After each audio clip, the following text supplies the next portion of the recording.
You are looking at Cincinnati, Ohio, home to some of the biggest high school football games in the entire nation tonight. It's a huge night of high school football. We'll have all the action for you. It's Friday Football Live, live from the studios at Northern Kentucky University in the Friday Football Live Command Center at Griffin Hall. Great games tonight. Moeller at St. X, Louisville St. X and Elder, Fenwick and Mount Healthy, Indian Hill, Marymount, and Batesville and East Central. We have reporters out in the field covering games in Southeast Indiana and Northern Kentucky, and we've got producers in the studio keeping track of games all across the tri-state region. Let's start off with what games are going on tonight in Northern Kentucky. Let's check in with Haven Wolf with what's going on tonight in the Commonwealth. All right, thanks, Matt. Tonight, the games to watch in Northern Kentucky are Beechwood at Covington Catholic, Highlands at Ryle, Grant County at Holmes, Newport Central Catholic at Holy Cross, and more. The first game I mentioned is going to be the matchup that you want to keep an eye on tonight. It's Beechwood at Covington Catholic, and both teams have won a state championship in the last 3 years. Not to mention, these schools are only 2 miles away from each other, so the rivalry runs deep.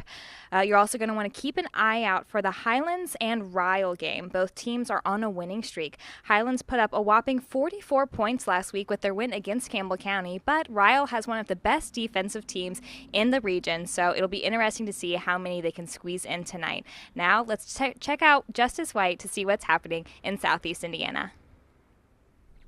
Thanks, Haven. Franklin County is playing Lawrenceburg tonight, where they are coming off a hard loss. Lawrenceburg is coming off a big win, so I'm sure Franklin County is looking to get back on the right track, and Lawrenceburg is looking to keep the ball rolling. South Dearborn is undefeated as they go into their next game playing Greensburg tonight. They are looking to push their record to 5-0. Milan got their first win of the season, is looking to make it 2 in a row.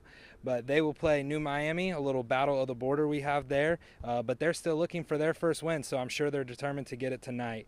East Central and Batesville is kicking off at 7:30. Both teams are coming off good wins, so it should be an exciting game there. We'll update these scores through you throughout the night. For now, we will go over to Josh in the Tri-State Media Room. Thanks, Justice. I'll take a look at some of the games outside of the greater Cincinnati area. In Indiana, 4 of the top 10 teams in the state clash as Ben Davis plays Warren Central and number 10 Fishers will go up against number 1 Brownsburg. In Ohio, one of the top-ranked teams in the country, St. Edwards, meets Massillon, whose only loss was against the number 2 ranked team in Ohio, Moeller. Some other games include St. Mary's and Van Wert, and then Big Walnut and Westerville in an OCC showdown. Across the river in Kentucky, we have some great games from many different locations across the state. Boyle County takes on Bowling Green. Lexington Christian takes on Lexington Catholic in an inter-city matchup. Belfry faces Pikeville, and Male visits Trinity. I'll have much more for you throughout the night. Now back to Matt. Thanks, Josh. He'll be keeping an eye on all the big games outside of our coverage area tonight in the Tri-State Media Center. I'm Matt Sexton. Welcome to another week of Friday Football Live. We're so glad you've joined us again on this Friday night, and we are so excited because we have probably our best game lineup of the season tonight. We've got huge games going on, and we're going to be taking you out live. Anytime a big play happens, you'll see it live right here on Friday Football Live. Well, let's get started. We're going to head out of the Command Center, and we're going to head out to our first live action tonight here on Friday Football Live.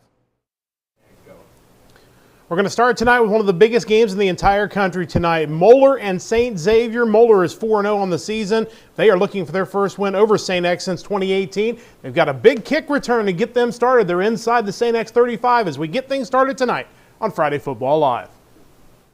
He'll hand it off to Marshall, and he doesn't have a lot of room, but he breaks a tackle, and he'll be brought down aggressively. Looks like that'll be number 34, Gus Folke, on the tackle for the Bombers. And one of these things about this Moeller defense is they don't really pass downfield too much. They like to hand it off to Marshall, as we've seen here on the first 2 plays. And they do a lot of check down wide receiver screens to Snell Bryant, who has that world-class speed, like you mentioned, who can run past defenders. So 3rd and 9, the Bombers need to stop here as Moeller's deep in their territory already. Yeah, definitely have to be careful of defending Bryant. He's lined up in the slot here. You'll see Robert Houston play press man on him. Luke Dunn in the shotgun. He'll take the snap. He looks right. He'll throw right. It looks like he's got a man that is complete. He got his number 2 for the Crusaders, Ryan Meckley, on the catch. Ryan Meckley, the second leading receiver for the Crusaders this year, behind Bryant. Good enough for 3rd in the GCL South, 244 receiving yards so far through 4 games. And that's going to be a first down for Moeller after a scary fumble there on the first play of the drive. They are able to recover and pick up a first down.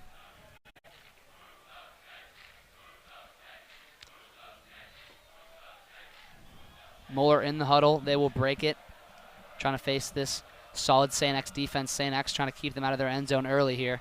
Moeller's looking to strike first. Luke Dunn motions his man, Tanel Bryant, to the right. He'll just hand it off to Jordan Marshall. Jordan Marshall's got a hole up the right side, and he'll be pushed out of bounds, just short of the 10-yard line. Looks like they're going to spot him at the 11. Nolan Myers was there to stop the possible even bigger play, and that'll bring up 2nd and short.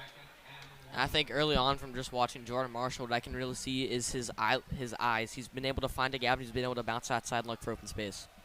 Yeah, Marshall's field vision. Oh, it's going to be pass interference, but And it looks like that is thrown. Luke Dunn for a touchdown. Couple flags on the play, though. We'll see what that is. As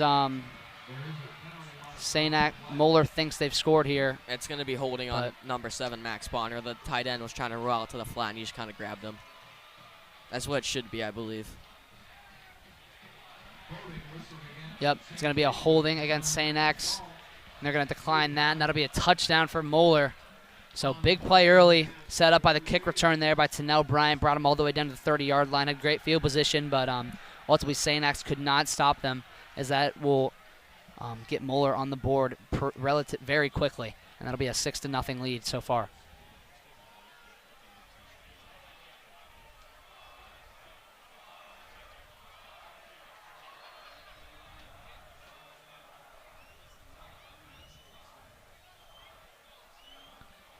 Snap is back, and it is blocked. Robert Houston, who else? Blocks a PAT, and that'll help the damage a little bit. As we will take a quick break here before coming back out. St. X will be on offense after this break.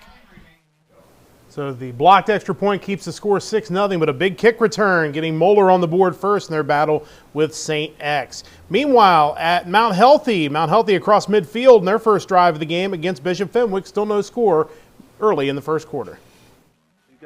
He is. He's looking. There it is. He's going deep down the field. He's got a man open in the end zone, and it will be a touchdown. Oh, and now don't do that. Mante Manthus. Yep. But there was taunting. They're going to call it probably on the kickoff. He caught the ball beautifully, and unfortunately he turned. Yep, there you just saw it. You just saw it. And he turned. And he was unfortunately seen by the officials. Yeah. Doing it, so. Well, if we saw it up here, Bill, I'm sure the officials saw it. Mathis' second touchdown, 37 yards on Spain. That's his 10th TD pass of the year. Unsportsmanlike conduct. Now, Aguilar is in the kick, and their regular kicker, Lopez Sanchez, has been in the stat sheet. He's 10 for 11 and 0 for 1 in field goals. But Aguilar, so I didn't ask the coach about this tonight if there's any issues with him in injury or anything. But Aguilar now, this will be his first attempt for an extra point this year. We saw how important those extra points are with the Bengals. Fumble, but now he's going to pick it up, and he's going to take it out. So the long snap was fumbled, and he never got it. He picked it up and ran it a couple yards. So we're going to stay at 6-0 here with 8:10 to go in the half. So back-to-back reminders that the extra point not automatic in high school football. Mount Healthy with some problems there on the snap, so it's still 6-0. Mount Healthy coming off that 71-0 win last week over Thurgood Marshall, picking right up where they left off last week. Meanwhile, Indian Hill is across midfield on their first drive of the game against Marymount. We'll take you out to Marymount High School for that one. Sticks, and they have him about 2 or 3 yards short. I would absolutely agree with you there, Luke. I thought it would maybe be 4th and 1, maybe 2, and they are well short of that line to go. Alex Grace, the quarterback and punter, just like Dorston. Very nice ball here. Glassmeyer is not going to return it. And a flag comes down, and it's going to go on Evan Morgan. Kind of an unnecessary hit there. Might have tripped, but he ran over a Brave. It's going to bump the Warriors back even further than their own 11-yard line. You know, you hate to see this coming into play this early. We already talked about it in this one, but already 3 penalties for the Warriors. The Indian Hill does a great job on special teams, and then the Warriors just push themselves even further back in their own zone with a penalty on the punt.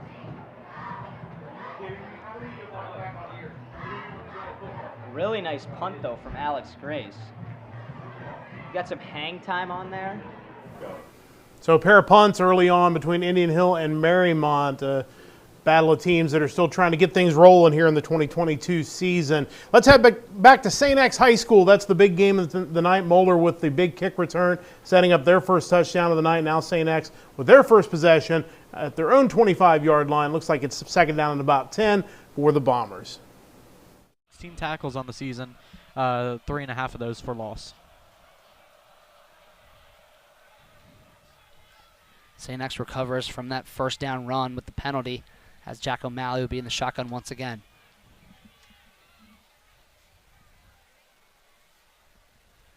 Motions Wassler to his right side. He claps and takes the snap.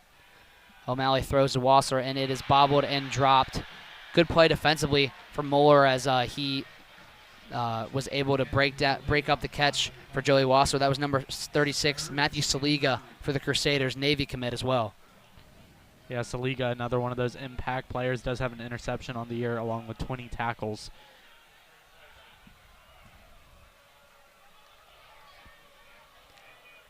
Matthew Saliga really been a great player since day one. I played grade school football with him, and if you were in line with him for Oklahoma drill, you tried to count the numbers, see who you're against, and try to have someone cut you so you didn't have to go up against him. Jack O'Malley takes a snap in the shotgun, and he's looking for the deep shot. He's got a man, and he underthrows it. Had Jamal Sharp wide open, running in the middle side of the field. He was going to the right, and a lucky break there from Moeller. Has big break in the defensive coverage. Jamal Sharp was wide open on that one. Yeah, as we can see, obviously, you mentioned that play action that ran at O'Malley, rolled out to his left, and pass wasn't completed, but a good sign was it worked. They had Jamal Sharp, their top receiver, who has 315 receiving yards on near, streaking across the middle. Would have been wide open for an easy touchdown, but O'Malley unfortunately hit him, although not a very good drive for the Bomber offense, but a little bit of positives in there. Yeah, definitely O'Malley there, not even really getting the chance to fully set his feet. I don't believe he had two guys rushing him from behind. And that'll be Will Goshorn on the punt. Looked a little iffy there in the beginning, but it'll roll out to just short of the 40-yard line, as that is where Moeller will start their offensive drive. He did have number 9. I believe it was Ethan Sweat coming in on trying to block the punt. He almost got it, had one hand up. If he may have gotten two hands up, might have blocked the punt. But 8:14 left in this first quarter. Moeller once again having pretty good field position to start their drive. Yeah, this is definitely a very important drive for the Moeller Crusaders, trying to add on some more offense early. Bombers need to find a way to respond on defense also. Luke Dunn motions Tennell Bryant to his right side as he'll hand it off to his running back, and he'll be brought down from behind. Ted Hammond on the tackle. That was number 6 on the run, Alec Weeder. Weeder, a guy they've gone to a little bit this year, does have 30 rushing attempts on the year, only 51 yards amounted though. Of course, this Moeller offense one heavily carried by Jordan Marshall. Second and about 4 here for the Crusaders. 7 minutes, 40 seconds remaining in this first quarter. Dunn takes a snap. He'll hand it off. It's going to be Weeder again. Keeps the legs turning. It's going to be probably a first down. See where the ref's going to spot him in there. It looks like they're going to give it to him. Or maybe not. We'll see what the spot is. A little delayed on the refs there. That'll be a first down for Moeller. Moeller's really controlling the tempo on the few offensive plays that they've had. They've taken their time, gotten good quality plays, and they're looking over to the sideline, getting the play call, and it's really efficient offense so far from Moeller. Dunn takes a snap. He'll hand it off. Marshall's got some room on the right side, and he'll be brought down by Nolan Myers, a couple other Bombers on that one. Good run there for Jordan Marshall. And so far, Moeller has really got all the momentum here. Solid student section for them as well. Looks like they got a yellow out, or I'm not really sure if that's might be maize. I don't really know what that is, but student section is pretty loud for them. They got the momentum, and they're really carrying the time of possession as well. Luke Dunn takes a snap. He'll hand it off to Jordan Marshall once again up the right side. Ooh. He'll be brought down out of bounds. Looks like it's going to be Ted Hammond on the tackle. D1 versus D1 there. High level high school football here between Moeller and St. X. Yeah, Ted Hammond doing a good job. Bombers just take advantage of this near side of the field. Try and shut off that edge. Don't let Jordan Marshall get there because, once he does, he's extremely dangerous. Dunn's got 3 guys out to his left, 1 out to his right. So he'll take the snap and just hand it out to, not Jordan Marshall, Weeder on the right side. Weeder breaks the tackle to be brought down by Mason Hall and a couple other Bombers. Looks like number 7 for the Bombers also in that tackle, Max Bonner.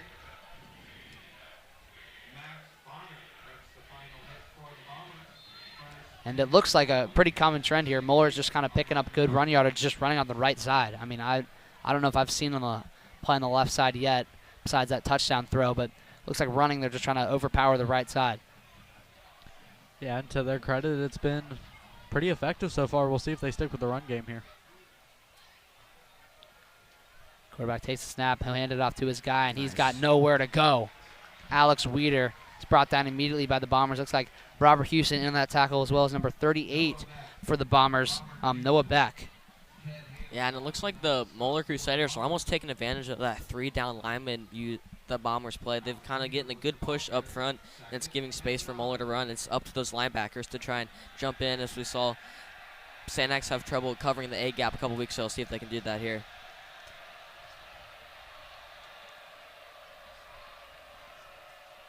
Big play here for the Bombers, not been able to force a 3rd down. Dunn takes the snap.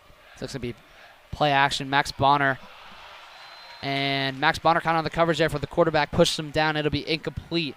Solid play there defensively. Looks like he had a man, but the pressure from Bonner forces the incompletion. Yeah, I mentioned that earlier. Luke Dunn's going to have his time back in the pocket. He's going to make accurate throws, but if you bring pressure like that, he hasn't been too good passing downfield. So I think that's one thing the Bombers have to try and do. Take a little bit of risk and bring in some blitzes off the edge.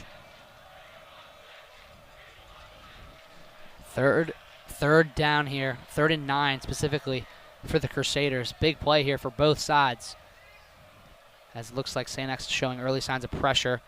As they'll do play action, throw a slant middle of the field, and it's incomplete. And they're going to throw a flag here. That was Robert Houston on Tennell Bryant. And see what the refs call here. Going to be defensive holding on Robert Houston. I did not agree with that one at all. Look, I don't know how else a defensive player is supposed to stop a pass. He just kind of reached out in front of him. Looks like to me he tipped it, but refs saw differently and maybe pulled the jersey from behind. But unfortunately, that'll result in penalty yards for Moeller, as that'll pick up a 1st down for them. Yeah, and the Bombers there just making a mistake they can't make, although it did look like good defense there from Robert Houston. The refs called it as pass interference, and now they're going to have to reset defensively as Moeller has a new set of downs lined up on the 5. It actually is still 3rd down, though. It was holding, so it's only been 5 yards. I'm pretty sure they should get an automatic 1st down, but yeah, from the field line says otherwise. Yeah, it looks like refs having some trouble here. We've kind of seen that the past couple weeks, to be honest. Some down and troubles and timing issues as well. Ref is holding up a 3, so it's going to be 3rd down. And something I've noticed here early on, at least to me, I've not heard the refs make calls over the speakers as they have in the previous weeks. So that may play some part in this confusion. Luke Dunn takes the snap. He'll hand it out to Jordan Marshall. Jordan Marshall makes a move. He is brought down. Good tackle there. That's going to be number 5, Tyler Nicholson, going to be on the tackle.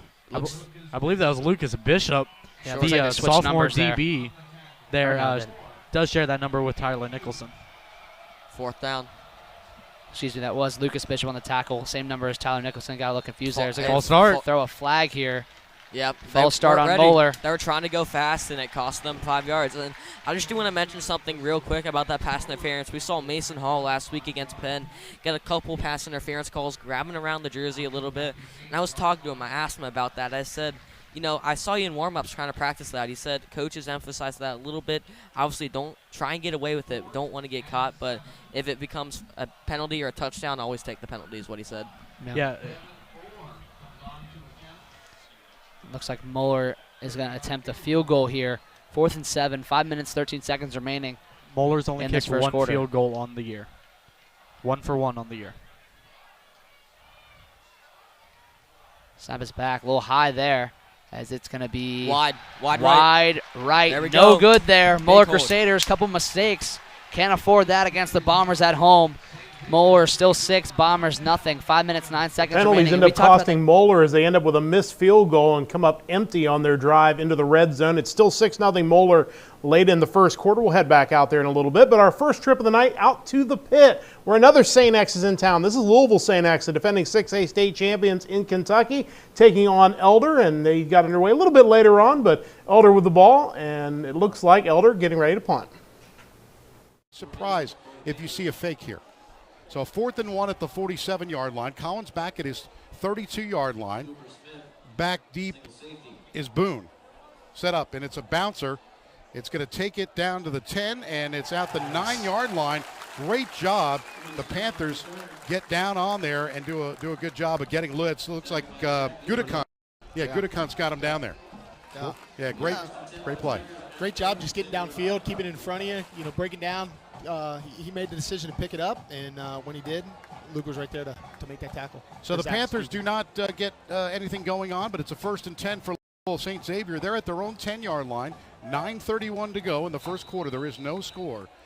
We set up with one wide receiver to the left side. It's Harville, the quarterback. 2 wide receivers off to the right side, and now they set up. They go with the handoff to Davis Yates, and Yates will get across the 10 to the 11-yard line.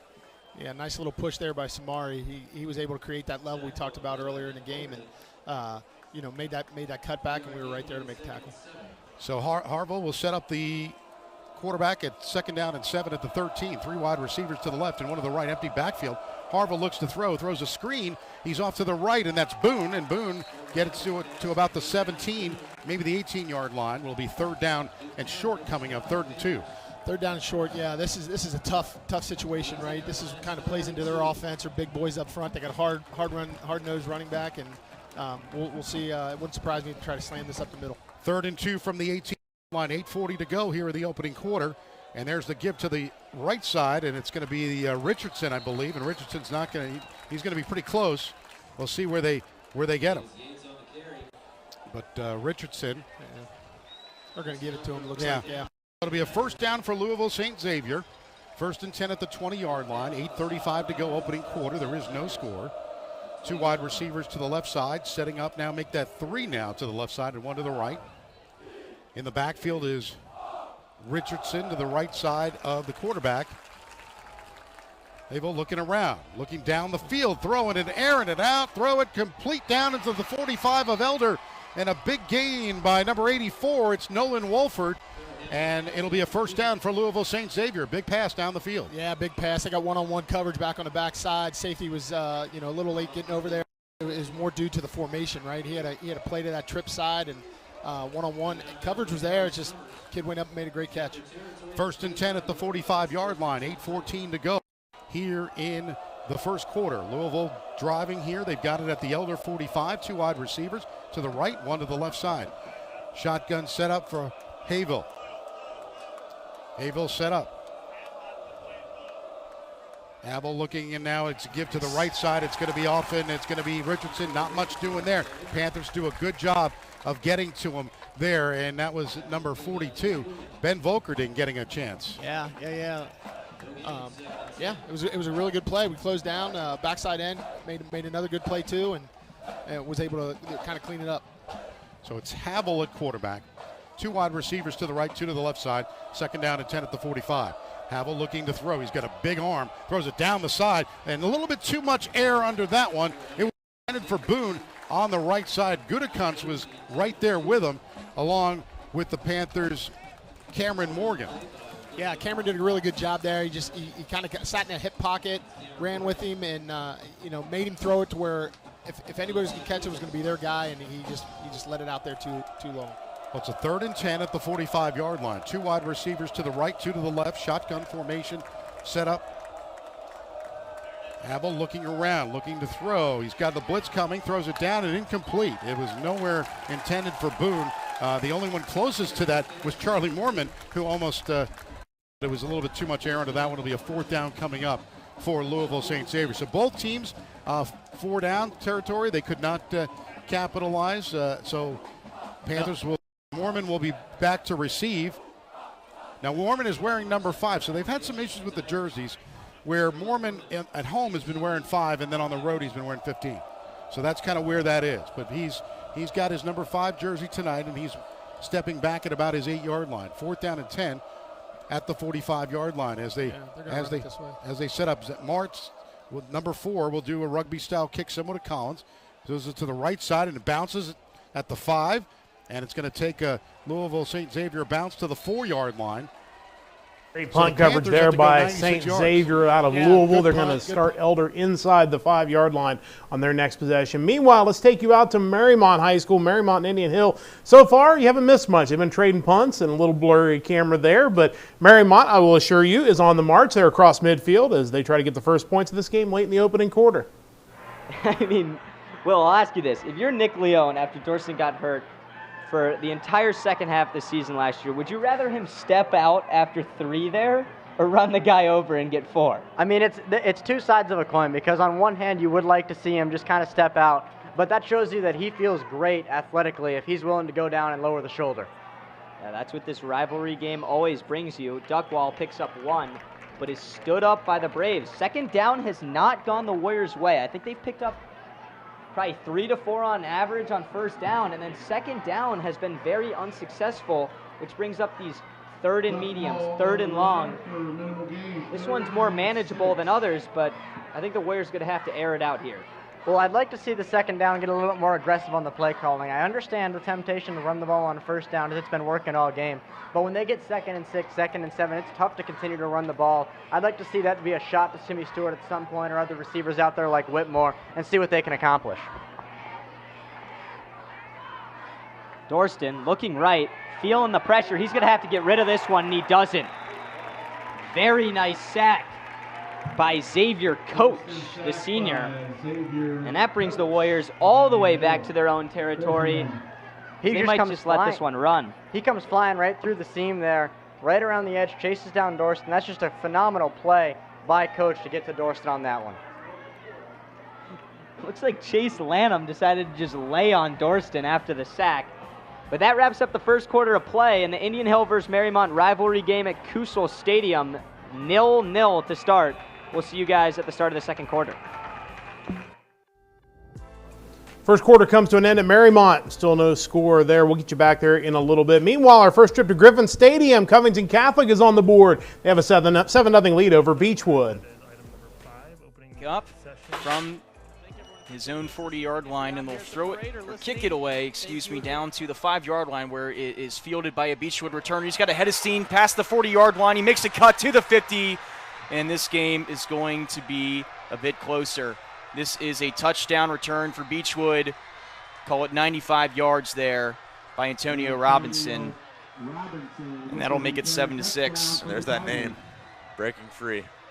I had to wonder what was going to happen. So Beechwood answering just like that to level the score at 7 apiece. We'll get you back out there later on in the evening. But again, our biggest game of the night is at St. X, where St. X and Moeller are late in the first quarter. Moeller with a 6-0 lead, but the Bombers are on the move inside the Moeller 25-yard line. A lot of good play calls in this one. Kind of a diversion tactic there, taking Napier off the field and then having O'Malley still run the ball.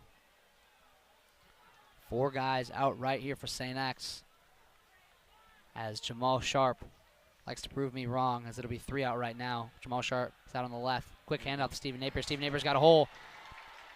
And a big boy truck on that one. Get in the weight room, Moeller. How about that? Stephen Napier will tumble forward.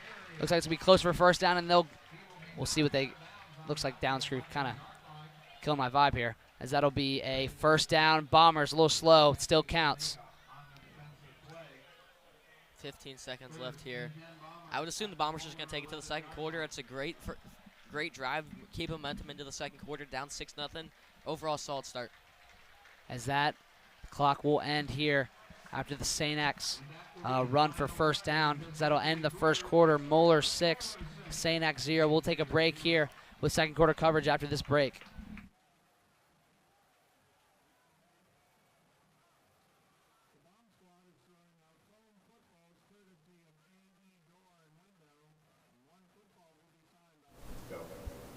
So we'll come back there in just a little bit. Indian Hill and Marymount still scoreless, and Marymount set to punt it away once again as they get the ball near midfield but can't get any farther. Start the second quarter. Not a fake this time, but not a very good punt. Trickles out of bounds. As the Braves will take over at about their own 29-yard line. Warrior defenses look great so far. You know, both defenses look great so far, and the Warriors have looked absolutely phenomenal. The Indian Hill has tried to go on the ground, they've tried to go in the air, and everything's been absolutely shut down. And it's been, I think, a large part to J.D. Long. He deserves a huge credit for what he's done so far. The Morgan brothers, obviously, super athletic, and they're doing a lot to this Indian Hill team. Yeah, just touching on J.D. Long. Super fast linebacker. I mean, you could go as far as saying J.D. Long is somewhat undersized just on paper, but they say he's probably the biggest hitter on the team after talking to the players. Oh, absolutely, and he's got the right mindset, too. When he sees that ball carrier, he says, I'm going to go get you, and I'm going to lower my shoulder, and I'm going to make a hit. We'll check back in with Indian Hill and Marymount in a little bit. Meanwhile, second quarter underway. St. X inside the 15-yard line, looking for their first points of the night against the Crusaders. He's got a good amount of room as he'll be brought down by a couple Crusaders on that one. Solid run, though, for a first down. And I think one thing to note about this Moeller defense so far, as I've been observing, is they're really birds of a feather flock together. They've really been attacking the ball carrier. They're kind of flying up there. Safeties are coming down hard. The linebackers really committing, trying to make tackles. But the St. Xavier offensive line, we've mentioned, they've had their struggles, but so far they've held up pretty well. Yeah, definitely. St. X offensive line doing a good job here early on, and the smaller defense has not made it easy on them. 2nd and 6 here for the Bombers. Jack O'Malley trying to get the play call in as he'll motion his guy out right. It's going to be a play action. He's got pressure immediately, and he's brought down. Good play there defensively for Moeller. 4 guys get in the backfield. 4 guys get in the backfield immediately and bring down O'Malley. That'll bring up 3rd and long. And it looks like it was senior linebacker Ethan Sweat potentially getting there first. If not getting there first, definitely involved in that one. Bombers facing a 3rd and 15 now. St. X slowing it down here a little bit as they are in the huddle, trying to dial up a good play. And this is a really big play because, I mean, obviously you want 6, but 3 isn't too bad either, especially if you're holding Moeller to only 6 in the first quarter after really but big reason was the kick return by Tennell Bryant all the way out to the 30. Jack O'Malley takes a snap in the shotgun. He's looking, and he's pressured, and he is brought down. Good play defensively for Moeller. As getting a little concerned here for the field goal range, as especially in high school, it's definitely a lot shorter than in professional and college. Looks like they're going to bring out the field goal unit, as it's going to be Senja trying to put it up through the uprights for the Bombers. And Senja has been good on the year. 14 for 15 on extra points, 3 for 3 on field goals. Senja's long on the year is a 30-yarder. This one, he's going to line up from 36, so this is going to be a new long for him if he can put it through. Dominic Infantino on the hold. The snap is back a little high. Corrals it. Kick is up and trying to go. And it's good. Look from up here is going to be short, but Senja gets enough gas under it to put it through as the Bombers are on the board now. Moeller 6, St. X 3, 9 minutes, 28 seconds remaining. Just clearing the crossbar and I'm sure to lead 6-3, or did I say Moeller's lead now, 6-3, as they just are underway in the second quarter. For the first time in our live broadcast, we're going to be headed out to East Central High School in Southeast Indiana. Our friends at Trojan Media Productions, their student production, bringing you tonight's broadcast between East Central and Batesville. Batesville 3-1, East Central 2-2. Let's get you out there for the opening kickoff tonight on Friday Football Live. Guarantee you the last 2 games are going to be tough. Oh, yeah. And I would say that's a good South Dearborn team that they're going to face on the road at Connersville. So yeah, tonight's a good test. Let's clean some stuff up offensively and make sure we're ready to go for the next 4 games. It's hard to believe that we're talking 4 games left in the season. Yeah, it is hard to believe. We're kind of at halfway point. It seemed like it just started last week. Yeah. Here's the opening kickoff. Batesville is back to receive. Oh, that's a miscommunication. They better pick that up. Goodness. Yeah, a little tentative. That's going to be East Central football on the 1-yard line. Poor special teams play there by Batesville to start the game. East Central, superb field position. I'm not exactly sure if it was the lack of communication, what that was. Yeah. But East Central will, I take that back. That'll be on the 2-yard line. So East Central will be first and goal 2 seconds into the game on the 2-yard line. Fantastic special team play by East Central and just very, very lack of communication by Batesville. Yes. I think one thought the other had it and vice versa, and then didn't know exactly what to do. Great shot of the student section tonight. It's neon night for homecoming. Burton back in the shotgun. He's going to give it to Ringer. Wow. And it's just like that, Matt. It's Trojan touchdown. We are 7 seconds into the game, and the Trojans have already scored, up ahead of the Bulldogs 6-0.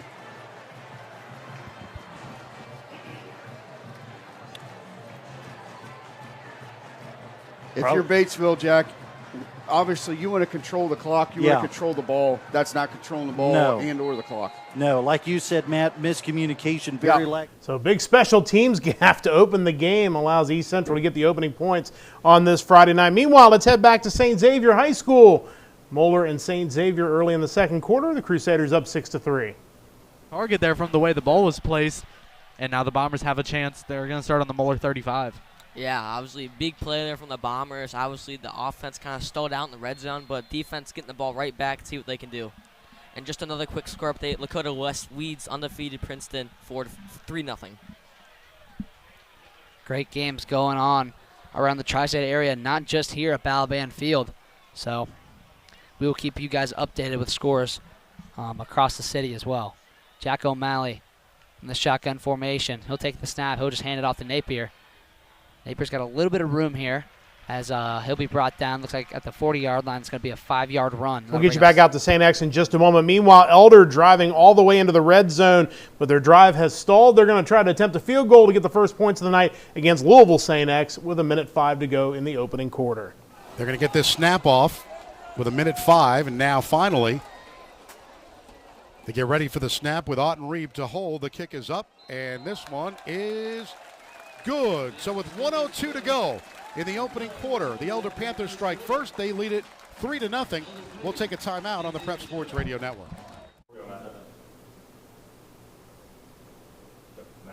So Elder is on the board. They lead 3-0 late in the opening quarter at the pit tonight. Meanwhile, let's head back out to Covington Catholic. They are in the red zone looking to take the lead with 3:30 to go in the second quarter. Second quarter, I should say. Power back formation, two running backs as Pitzer will take it himself into the end zone. Touchdown, Colonels. A 1-yard quarterback sneak over the goal line. And number 15 calls his own number to make it 13-7 Covington Catholic.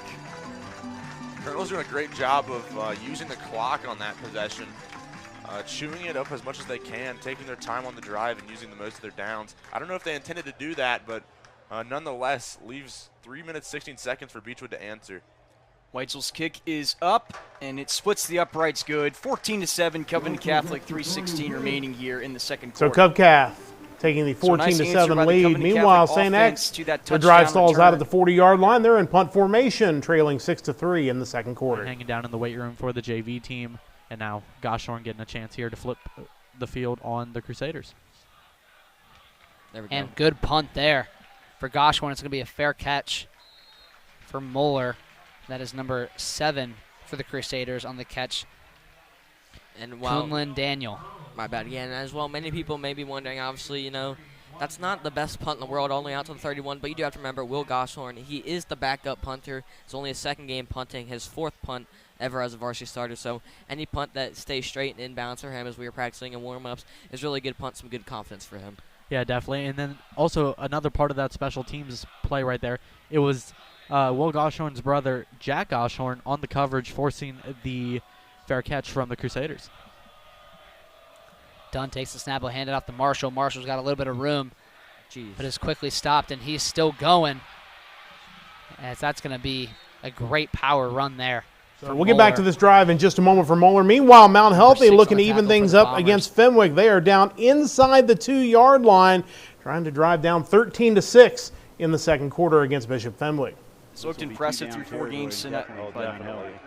So far tonight, Colonel's defense has made it hard on him back there. Spain's going to take it himself. As This the time, receiver set up right. The true freshman looks to take it here. As it's a design quarterback draw, but Ben Reeves and company in the backfield early. It'll make it 3rd down and long now for Beechwood after the nice defensive play by the Colonels.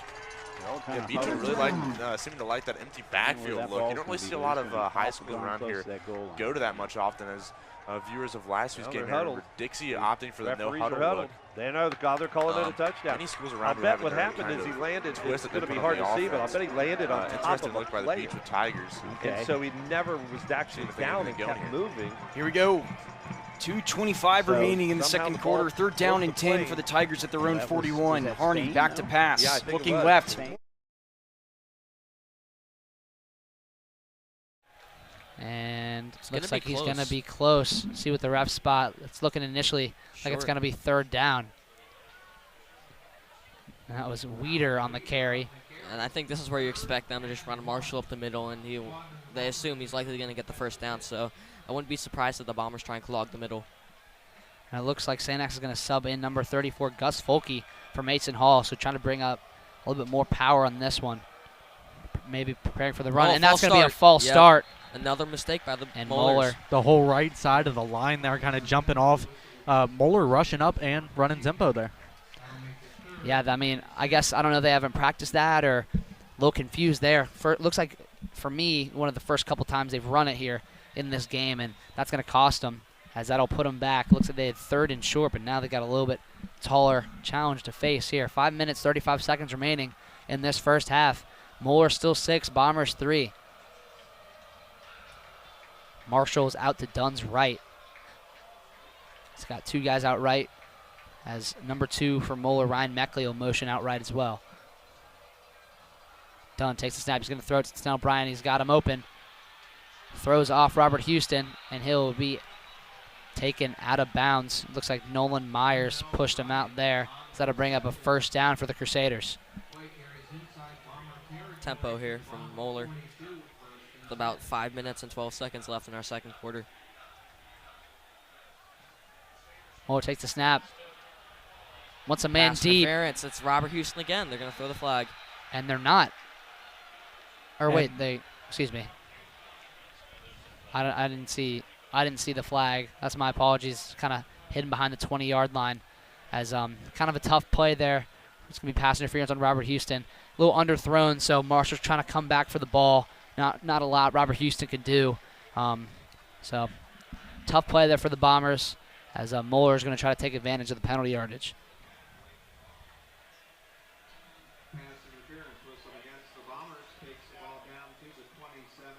And Moeller is going to get at the 27-yard line after that penalty.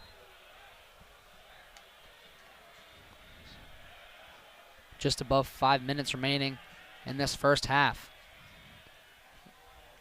Handed off to Jordan Marshall. He's got a lot of room. Jordan Marshall breaks a tackle. Solid run there. Looks like it's going to be about 7 or 8. That'll bring up 2nd and short. Like that was Mason Hall on the tackle for St. X.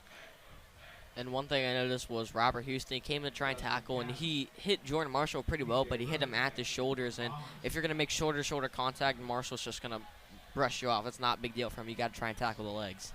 Yeah, definitely. Jordan Marshall once again is going to be handed off to, and it's going to be hold. Yeah, I think flag it's thrown. We'll see if it's a hold or not. Yep. It's looking like it's going to be a Moeller, and it will be. So good break there for St. X, as that'll cost Moeller.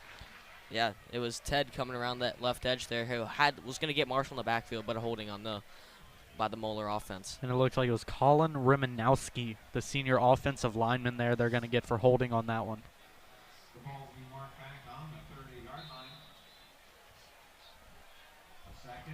Second and 13 here for the Crusaders. Got 3 guys out left.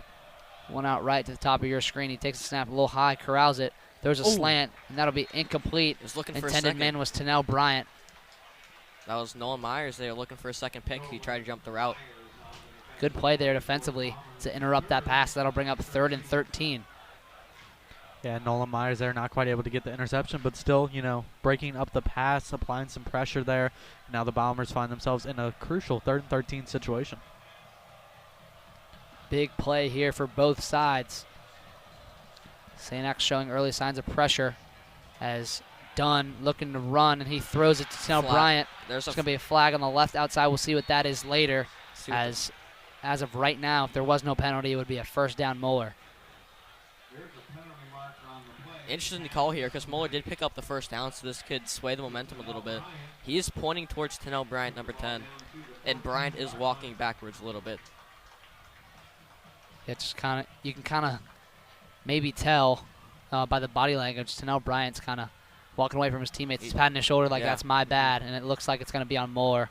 We'll see what the refs call, but more than likely it's going to benefit St. X on that one. And considering the chain gang has not moved yet, we will on Moeller. Assume that, as the ref now confirms, it is going to be a push-off pass interference penalty on the Crusaders.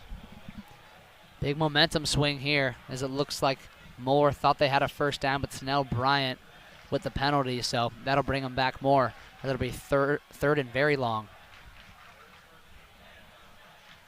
Kind of a low-scoring game here, only 6-3 here in the first half. 4 minutes, 5 seconds remaining. As both teams looking to put up more points. And make sure to stick around for halftime as we got the St. X Band in an interview with my former colleague, I guess you could say, Zach Rangers. He was play-by-play announcer for the Bombers last year in color his junior year. So make sure to stick around and stay tuned for that. Looks like more confusion here by the refs as where to spot the ball maybe. Now it looks like one of the refs is over talking to Moeller head coach Mark Elder. It looks like they have not moved the ball back past the 30. So according to this, it will be still 3rd down 13. Mark Elder, a successful high school head coach, 5-2 in the playoffs, all-time 18-10 during his time at Moeller. Also serves as their defensive coordinator.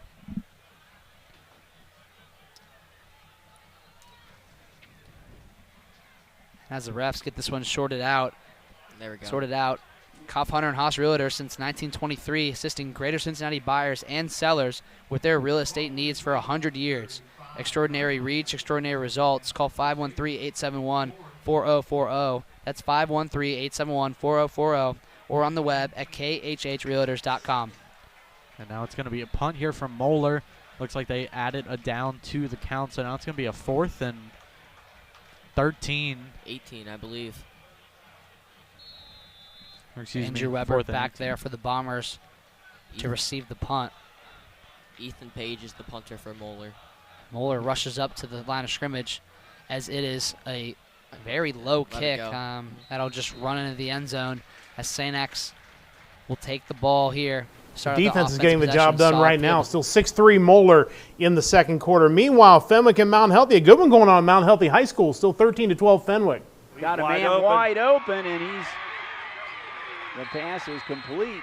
That's number 2. Joey Meyer. Boy, Joey Myers had quite a night here He tonight. broke through the defense secondary. Meyer had 3 receptions. You're going to see it here. There's a nice pass. Look at that. He's got clear separation. He had to wait just a hair to catch the ball. Otherwise, he'd have gone all the way.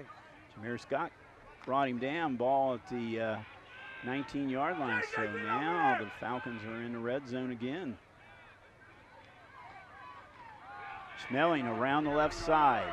And he is brought down. Nice open field tackle. Flag on the play. Flag, though. Couldn't tell. Oh, we're going to view a face mask, it looks like. Yeah. And it looks like it'll be on Mount Healthy.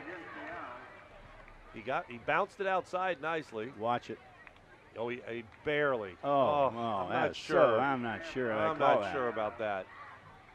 They are calling it, though. Well, that's unintentional, so it should only be. Yeah, it's only 5. Only 5 yards, yeah.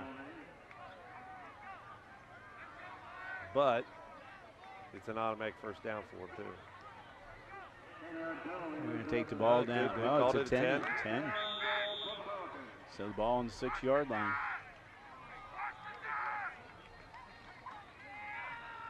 Pitch. Hooks. Oh, he faked Hooks it nicely. Hooks down to about the 1 or 2 yard line, depending where the spot will be. Those poor defensive linemen, they don't know if Schmelling's getting it or not. And they're going quick tempo. Under center. Run the same play. Schmelling up the this middle. time, yeah, I don't Or know did if Hooks Schmelling. keep I think it? it was Hooks. I think Hooks kept it.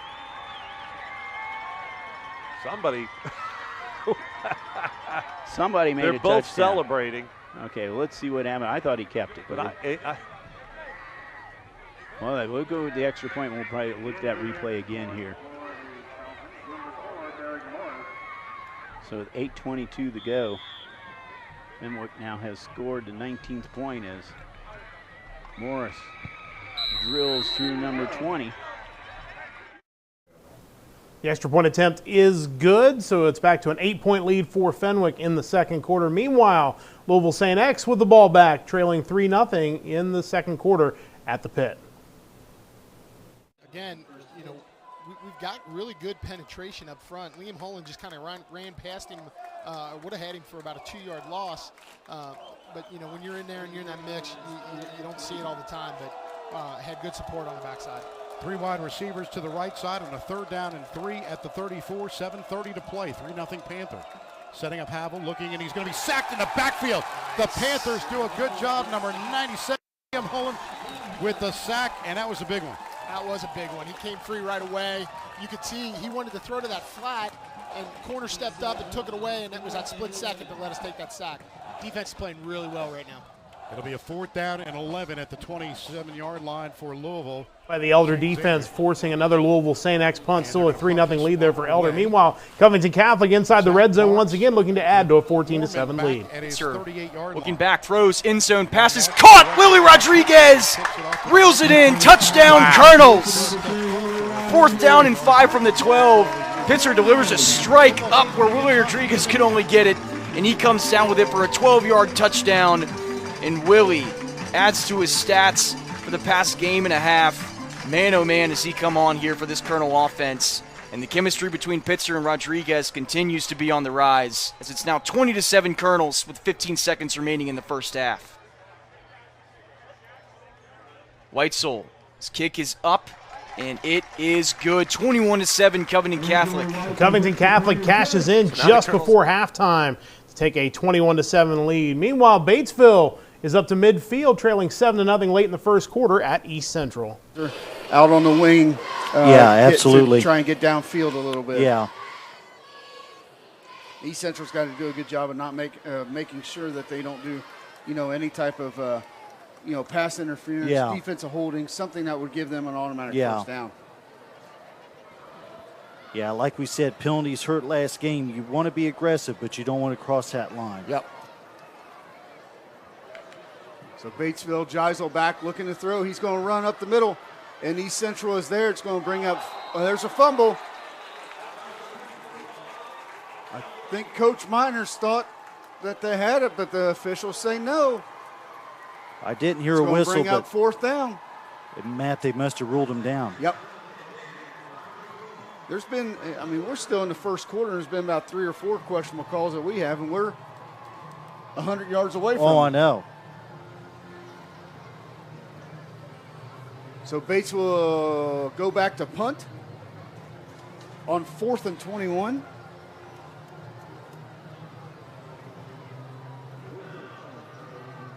Number 39, Trenton Roll. Gets it good. There's Aston with the ball. Sorry.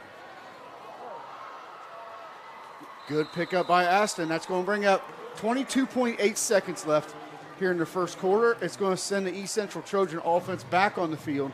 That first possession was a score, a 2-yard score. Second possession was a turnover on the fumble by Ringer. By Ringer, yeah. So we'll see, Matt, if they can kind of clean up these mistakes. And answer, really, even though they didn't score, a pretty nice Bulldog drive. Yeah, absolutely. Where they converted a couple times, got a couple first downs. Well, and we talked, the key is take time off that clock because the offense, the East Central offense isn't on the field, and they did that. They did that. The time of possession in the first quarter has been huge for the Bulldogs. That's a huge sack by the Bulldogs. Takes Burton. That's going to be a loss of about 5. Matt, that was number 8 for the Bulldogs, Abe Hollins. So that will do the end of the first quarter, I believe. That is the end of the first quarter. At the end of the first quarter, the East Central Trojans ahead of the Batesville Bulldogs 7-0 here at homecoming 2022 at East Central High School.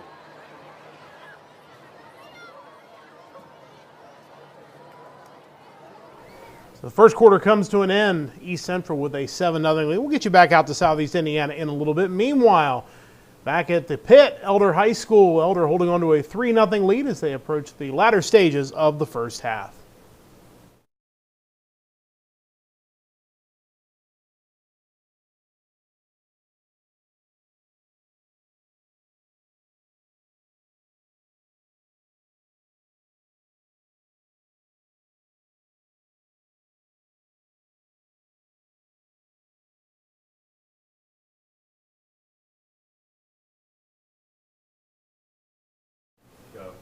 Having some audio difficulties at Elder. We'll get it all patched up, or they'll get it all patched up, but it'll get patched up one way or the other. We'll get back out there in a little bit. Meanwhile, early in the second quarter, actually we were going to check in. We'll check back in Southeast Indiana in a little bit. Meanwhile, St. X and Moeller still 6-3, as it looks like we have a timeout. A 2nd and 17 coming up.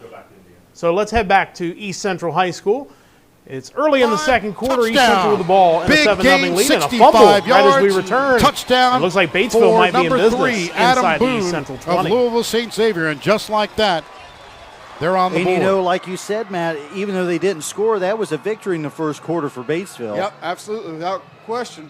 So 2 fumbles now on East Central, and as we think through last game in Franklin County, how many fumbles we see there? 3 or 4 that just are muffed plays. I don't know what the conversation is in regards. They've had a few conversations here already. We're not even to halftime. Yeah, it's we thought that they would we thought that clock would run pretty quick, but I think the officials are the ones that are causing the clock to stop most of the time. And this part's ridiculous. If you saw something, you saw something. If not, you didn't see it. Let's move forward. And I mean, did Batesville have possession or not? Yeah, it's a yes That's or what no. it comes There's down no to. conversation. That's what. Talk about the definition of black and white. It is what it is, or it's not what it's not. Now Officials Aston's trying to continue say, to talk. yeah, should be East Central ball. Yeah, it's going to be. It looks like East Central will maintain possession of the football. Mr. Shaver next to us said it was not an illegal pass, or it was a forward pass. That was a call. That's why we have experts up here. Yeah. Jay. Well, that's why they You and I send them don't up know. here to us this year. That's exactly Yeah. right. We've done this for 3 or 4 years without any help, and now all of a sudden somebody sent somebody up here. So obviously we weren't doing a good enough No, job. we needed a supervisor. Cole Burton's screen pass is incomplete. And East Central will have to punt. If you're Coach Miners right now, you can't be happy with the way the offense is playing. Absolutely not. It's been very ugly here for the first quarter and almost a half here, Matt, in this game. Get you back to Southeast Been very Indiana here in sluggish, just a and little we bit. mentioned that at the Meanwhile, start Elder of and the game Louisville that St. they need to Xavier get out and have are a late better in the flow second than what they quarter. did Elder last hanging week. on to a 3-0 lead. 1,000 pairs of quality work boots every day in their plant in Red Wing, Minnesota. You'll have pride in owning a pair of quality USA-made Red Wing boots. Check out Red Wing Shoes in Florence, Western Hills, or redwingshoes.com. 5:46 remaining in the second quarter. 3-0 Panthers. 2 wide receivers to the left on a 1st and 10 at the 35. 2 to the right side. Havel steps back at his 30-yard line. Now looks to throw the football. Throwing it down the field. He's got some air under it. Boone is open. Complete. 25-20. 15-10. 5. Touchdown. Big gain. 65 yards. Touchdown for number 3, Adam Boone of Louisville St. Xavier. And just like that, they're on the board. Yeah, they got good protection on that. You know, the defense was pointing something out. They thought they saw maybe some movement up front, I think, looking for a flag. And, it was one-on-one. Boone made a good move and caught Gutekunst chasing. Havel gets the touchdown pass. Now they look to add the extra point. Logan Zoller, after the hold, the kick is up with the right foot, and this one is good. So with 5:36 remaining in the opening half in the second quarter, it's now Louisville St. Xavier 7 and the Louisville St. X takes the 7-3 lead. A lot of famous faces there on the sideline. This is, of course, the place to be on this Friday night. This is probably one of the biggest high school football games in the entire country. As you see Joey Votto there and several other familiar faces as well enjoying St. X and Moeller. Meanwhile, St. X trying to drive before the half, but they're facing a 4th and 7 here down at the 26-yard line. Left. Looking. Oh, he's got a man, and it is first down. Caught. What first down. Timeout. Bombers. They called timeout, yep. Or Great no, they did play not call there. timeout. And that was Jamal Sharp getting the toe tap in, it looked like, on that far side. 1st and 10. Bombers, 6 seconds remaining in this first half. St. X getting some subs in. And it looks like clock is stopped because he was pushed out of bounds. So big play here. It's flipped just like that. Momentum looks like St. X is just trying to run out the clock. But then big throw there. Jack O'Malley to his guy. And that'll bring up first down. Moeller calls timeout on the far side. And I just want to give a quick shout out to all my fellow juniors out there who are doing some English reading. Give a shout out to my English teacher, Mr. Aaron. Says the Bombers here, they're coming into this battle against a big opponent, Moeller, #1 team in the state. And if you're a junior, I'm sure you've been reading Beowulf. Beowulf is trying to take down the big bad Grendel. Grendel, who's trying to enforce his will on all the... Getting ready to run a play inside the 5-yard line. We'll get you back there. Of course, if you want to watch any of these games in their entirety, there's the website, Friday Football Live, as we see this beautiful shot of the Cincinnati skyline on this beautiful Friday night here in the Tri-State. Couldn't be much better weather for high school football, and this is the place to be. You're going to see all the big action from all across the Tri-State right here on Friday Football Live. We're going to get you back out to St. X High School. A timeout called late in the first half. St. X, what a great catch down inside the we'll say the 1-yard line. It'll be 1st and goal for the Bombers, looking to take the lead into the halftime against Moeller, trailing 6-3. I'll be interviewing fellow classmate and colleague Zach Rangers here on the broadcast. I'm sure that'll be interesting. He's always got a lot to say, so make sure to tune in and listen to that one. And St. X, big play here. Playing Big Bad Mo at home, trying to punch it in for a touchdown. 6 seconds remaining in this first half. Jack O'Malley under center. Looks like they're going to try to do quarterback sneak. They're trying to push him in. Totally got in. See what the ref They calls. got to stop the clock. Touchdown, Bombers! No time left. How about that? Jack O'Malley gets pushed through for the first touchdown for the Bombers. Huge play. Lead 9-6. And how about to end off the first half? On the backside there, you saw Stephen Napier kind of hesitate, hold back a little bit. O'Malley kind of got stuck up in the trenches a little bit, and then Napier coming in and giving that one extra umph and pushing him into the end zone. Never know what you're going to expect in a rivalry game, and how about that? Jack O'Malley offside rushes for a touchdown. It looks like there's going to be a flag here. Offsides on Moeller. And I just want to mention, outside of Napier having a big game in the running game, he's also been able to block really well. We've seen Moeller get pressure off the edge. He's been able to lower shoulder and pick up some blocks. So Stephen Napier is playing a really solid, underrated game so far. So now Senja will line up to attempt the extra point. Perfect on the year so far. Or excuse me, 14-15 on the year. Snap is back to Dominic Infantino as Senja puts it up, and it is good. Bombers take a 10-6 lead going into half. And we've got a good extra one point here is good, at and St. X RDI Stadium. at the half, last play of the half, in fact, take a 10-6 lead into the locker room. Meanwhile, big play for Indian Hill as they are driving against Marymount late in the first half. Huge advantage for Jackson, or disadvantage for Jackson, excuse me. The clock doesn't run for some very odd reason. Maybe he was out of bounds. Here's Hayden. He's going to throw it. He has to open Noah Frazier. Look at this trick play. And the Braves are going to go up 12-0 to end the first half. Oh, my goodness.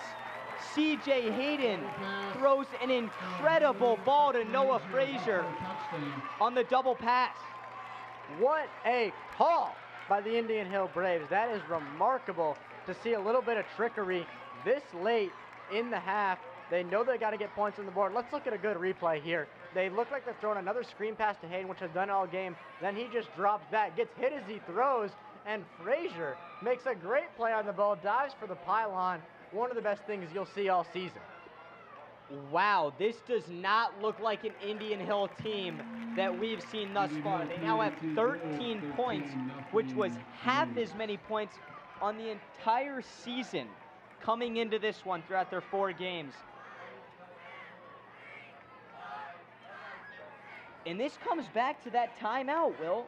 The Warriors did not have to call the timeout on 3rd and 16 to throw a bomb on the sideline, and it gives the Braves a minute, and they only need 20 seconds of it. 2 huge plays, and now they're up by 2 possessions. And you took the words right out of my mouth, Luke. As we go back to that timeout, we knew it was an ill-advised decision at the time. And Indian Hill, they've been taking those shots all game that we've been questioning, but it finally pays off with the big completion to Hayden. And then Indian Hill breaking out a little razzle-dazzle on this Friday night, scoring on the receiver pass touchdown, and they lead 13-0 as they approach halftime at Marymount. Meanwhile, let's head back out to Southeast Indiana, a 7-0 lead for East Central, and they've got a first down at the 44-yard line. But East Central does get a first down. They're going to move quick. East Central 1st and 10, trips on the near side. Handoff up the middle. That's going to pick up, Ringer's going to pick up 4 yards, bring up 2nd and 6 for the Trojans. I think one of the best things about these games, Jack, is watching how they call in those plays. Oh, yeah. These guys' arms are flying all over the place. Looking at the signal and trying to find the right one. These coaches have to be sore after Oh, you'd think so. Back to throw, pass complete. I believe that's Brotherton. Nope, that's Wheat. So Wheat with the first down. Seems like East Central offense is starting to pick up a little bit. Yeah, nice pass by Burton here and some traffic by Batesville. Yep. East Central rolling down the field. 1st and 10, 7:40 left here in the second quarter at Trojan Field. Reverse. Aston looking to throw. He's got Brotherton. Brotherton up and incomplete. He had it in his hands. That was a good throw by Aston. Yes. Brotherton just wasn't able to bring it down. Good play call by the Trojans. Pass incomplete, 2nd and 10 from the 39. Brotherton pretty well covered by number 13, Trenton Kincaid of Batesville.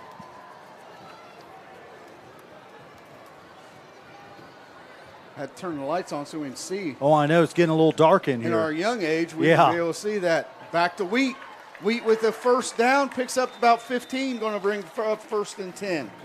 Nice job here by Cole Wheat to fight for some more yards. So 1st and 10 for the Trojans, 7:21 left here in the second quarter. Burton moving that group down the field pretty quickly. Yeah. So he trips to the right, the near side. Burton keeps it. He's going to the other side. He's going to pick up another first down, or it's going to be close. I think he did pick it up. Yeah, man, I believe he did. The official said no. It's going to bring up 2nd and 1. Close. For the Trojans.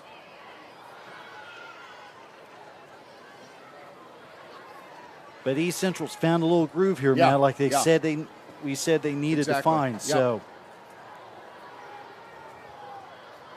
Burton back in the shotgun, looking to throw. Throw in the end zone. He intercepted. Batesville intercepted the play. I'm not sure.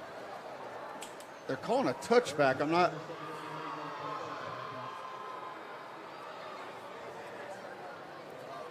I am not sure why the touchback is being called, but it was. And again, we have a officials conference. So East Central turns it over in the red zone. Meanwhile, Elder is still trailing 7-3 to Louisville St. X. They are approaching halftime at the pit tonight. The Panthers with the ball, though, just across midfield. Design draw, overloaded on the right side, had hat on hat, and we're able to have a lead blocker to get him free. 3:40 remaining here in the second quarter. Panthers have, they're trailing 7-3. It's Louisville St. Xavier with that 7-3 lead on a 65-yard touchdown pass from Havel to Boone. Panthers got a 28-yard field goal in the first quarter. 3 wide receivers to the left side on this 2nd down and 4 at the 47-yard line. 3:18 remaining. And Schuster sets up, gives it to Flowers, nothing doing. Right at the line of scrimmage, he is met by number 50, and that was a big guy, Teddy Myers, getting the tackle. Yeah, he was in like a defensive tackle, defensive end position there, and was able to close down. Flowers tried to bounce it out, and it was right into his lap. So it'll be a 3rd down coming up at the 49-yard line, 3rd and 6 with 2:50 remaining here in the second quarter. And it'll be 3rd and 6, they mark it. So we'll set up with 2 wide receivers to the left side. It's Ottenreeb and Justin Ray is the outside receiver. Schuster steps back at his 45. Now looks to throw, gets hit as he throws. It's complete to Ottenreeb. 30, 25, 20. He is going to go for a touchdown for the Elder Panthers. 50 yards. I'll tell you what there, Len. That's a big-time play by Schuster. He got blasted on that play, but he stuck his nose and he stayed tight to it, and he stuck with it, threw it a bullet into Ottenreeb, who was able to make a guy miss and then race off to the touchdown. 2:25 left here in the second quarter. Panthers now have a 9-7 lead. LeMaster will look to add this extra point to give the Panthers a 3-point lead. LeMaster kicks it up, and this one is good. So with 2:25 left in quarter number 2, it's Elder 10 and Louisville St. Xavier 7. We'll take a timeout on the Prep Sports Radio Network. So the 51-yard touchdown reception gives Elder the lead 10-7 just before halftime at the pit. Meanwhile, back to Southeast Indiana, of course, we saw the turnover, the interception in the end zone. Batesville has it. And they're going to take a timeout as they get ready to run their next play from inside the 20-yard line. Bulldogs 0. We'll be right back with you.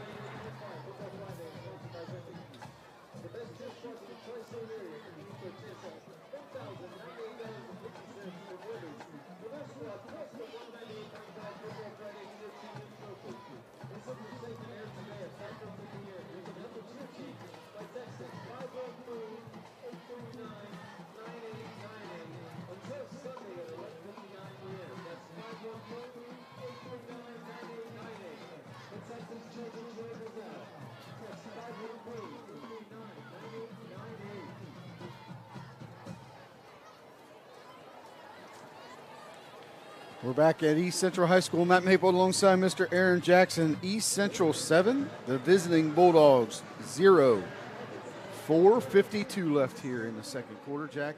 It's been a tale of 2 different situations. Yeah. This East is Central Josh Cobb reporting offense from the not looked Tri-State good so Media far this Center. evening. Starting in Indiana, number 6 Warren Central scores 21 straight points to lead Ben Davis 21-7 as the second quarter just begins. And Brownsburg shows why they're number 1 as they lead 21-7 over number 10 Fishers.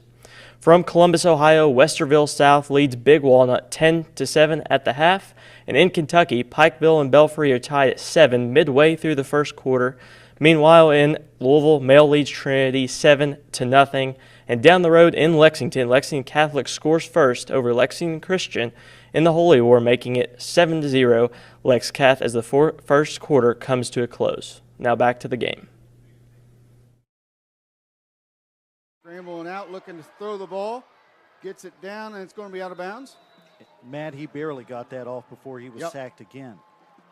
So that's going to bring up 4th and 13 for the Bulldogs. Looks like they will punt. That'll take Aston and Brotherton out on the field, and they will be back for the Trojans. Nice defensive stand for the Trojans again. Absolutely. Yeah, they've held tough here. Yeah. All the first half because they've been on the field, as we said, a long time. Long time. Yep. And folks watching at home, just want to draw your attention to the games of note marquees scrolling at the bottom. So there's Aston, picks up the ball. He'll gain about 5 yards, and that'll take it inside the 50-yard line. East Central will take over on the 43-yard line. Aston was tackled by John Durkeasing.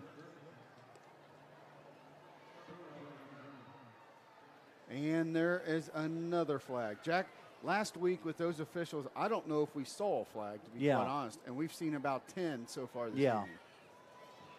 That's going to be holding against Batesville. That'll back them up.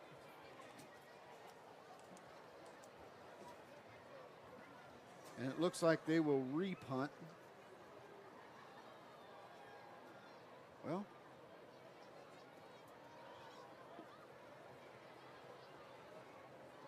Jack, I'm almost positive he said holding and pointed towards Batesville.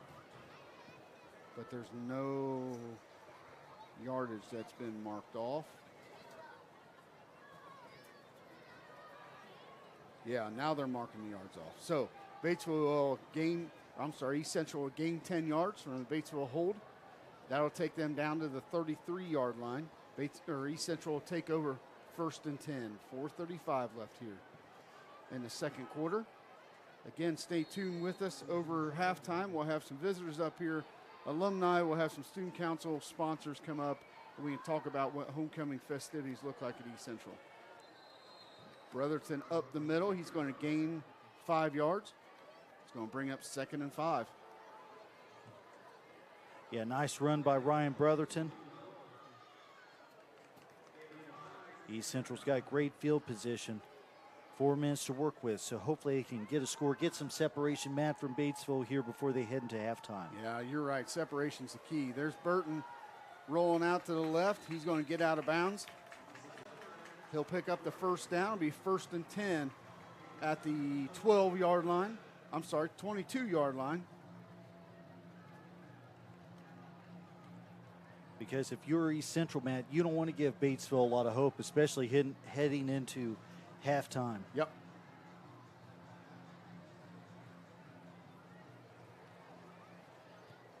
So there's Burton in the backfield. Ringer to his side. Hands off to Ringer right up the middle. Ringer's going to pick up. He's going to be close. He will pick up the first down. That'll be 1st and 9 from the 9-yard line. Nice run by Josh Ringer. Absolutely. His best run of the night, Matt. Yep. He was tackled by number 30, Peyton Tabby. 3:50 and counting here in the second quarter at Trojan Field. Burton's going to keep it right up the middle. Is he going to get in? I think he's going to. Yes. He is. Touchdown, East Central. Cole Burton with the 9-yard touchdown. East Central will take the lead 13-0 with 3:36. It was a good offensive series for East Central. It feels like they're starting to gain some of that momentum. Yeah. That's the score, Matt, that they needed and they were looking for. That's the replay right there. Nice job by Cole to get it across the goal line. McPhee back for the PAT. McPhee's kick up and good. 14-0 in favor of the Trojans. You got to feel like that after that slow first quarter and turnover-prone first quarter to some extent for the Trojans, that they finally maybe get their feet underneath of them. Yeah.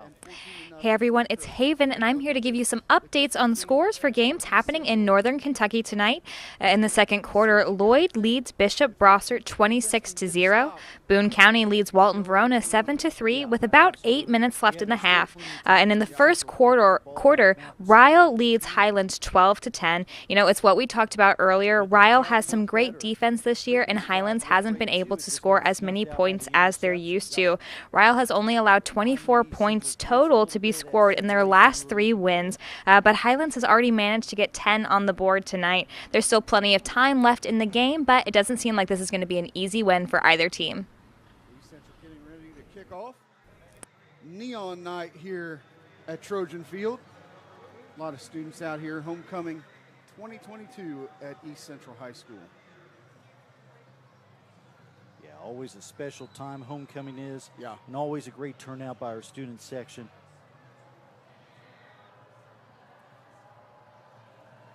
Kick by McPhee is a really good kick. Fielded inside the 5. Great kick. Batesville will get it. Nice job. Nice defensive stand by the kickoff team. And you got to think that East Central hopes, let's go 3 and out. Let's give our offense one more chance to see if we can score before halftime. Yeah, if you're East Central, you want to get Batesville off the field as soon as you can. Yep. To give yourself as much time. You got about 3:30 left to work with. That was number 36, Dylan Maxwell, on the tackle on the kick return. Good job by Dylan wrapping up the returner for the Bulldogs. Talked to Dylan's mom earlier. They're heading to Syracuse, New York this evening to watch the older son, Alex, playing for Purdue. So best of luck to Alex tomorrow. Absolutely. Playing Syracuse. Handoff up the middle. And that's a good stand by the Trojans. And I get it. Batesville wants that time to come off that clock, but it looks like Coach Miners just called a timeout, thinking that they can get the ball back over before half. At least one more series for the offense. Yeah, they should have one more series to work with. Smart move, stop that clock. Give yourself as much time as you can to try to get another touchdown before halftime. So 3:21 left here in the second quarter. Matt Maple alongside Mr. Aaron Jackson and our statistician, Andy Shaver. Great to have him up here. Yes. He will give us some stats here at halftime, and we'll be able to get you some stuff coming. The Trojan Media Production.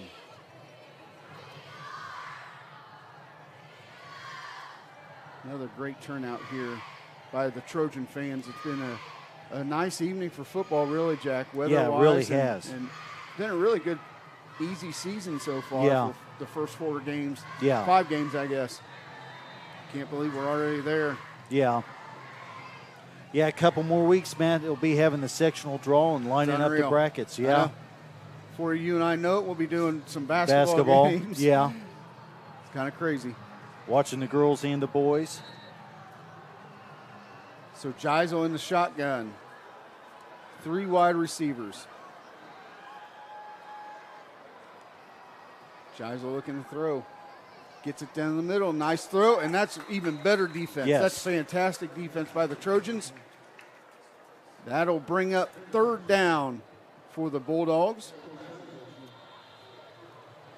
Pass, I believe, to Kaiser was incomplete.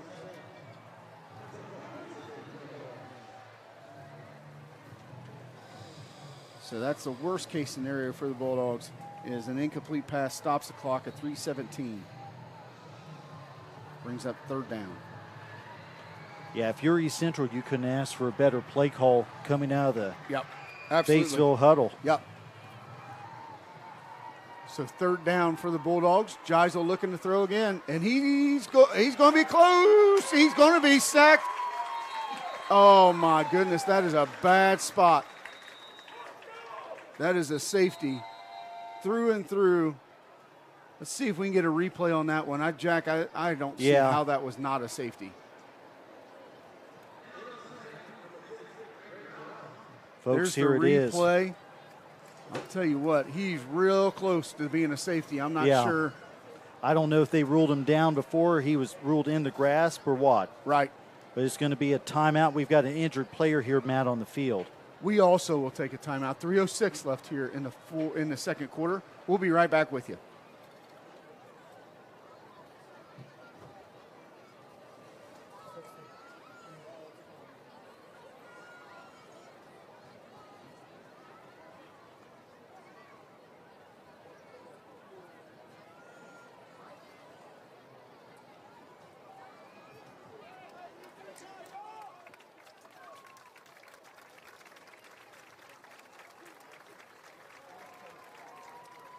We'll get you back out to East Central in just a little bit. A 14-0 lead for the Trojans. Meanwhile, Covington Catholic says the fourth quarter. We're of the opinion they are late in the third quarter, but they have a 21-7 lead, and they are driving again inside the 15-yard line.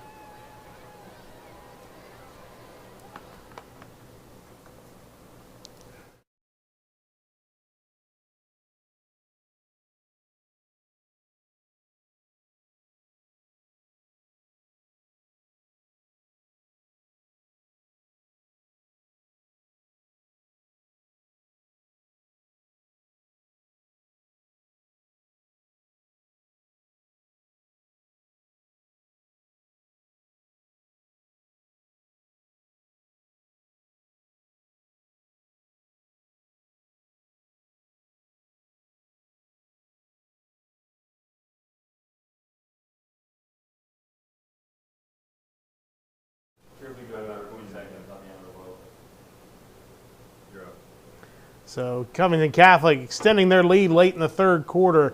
Meanwhile, back out at East Central, 14-0. We'll get you back to some of the other games going on in just a little bit. We'll have some scores for some of those games in just a few minutes. But right now, this game, which started a little bit later, still going in the second quarter. East Central driving, leading 14-0.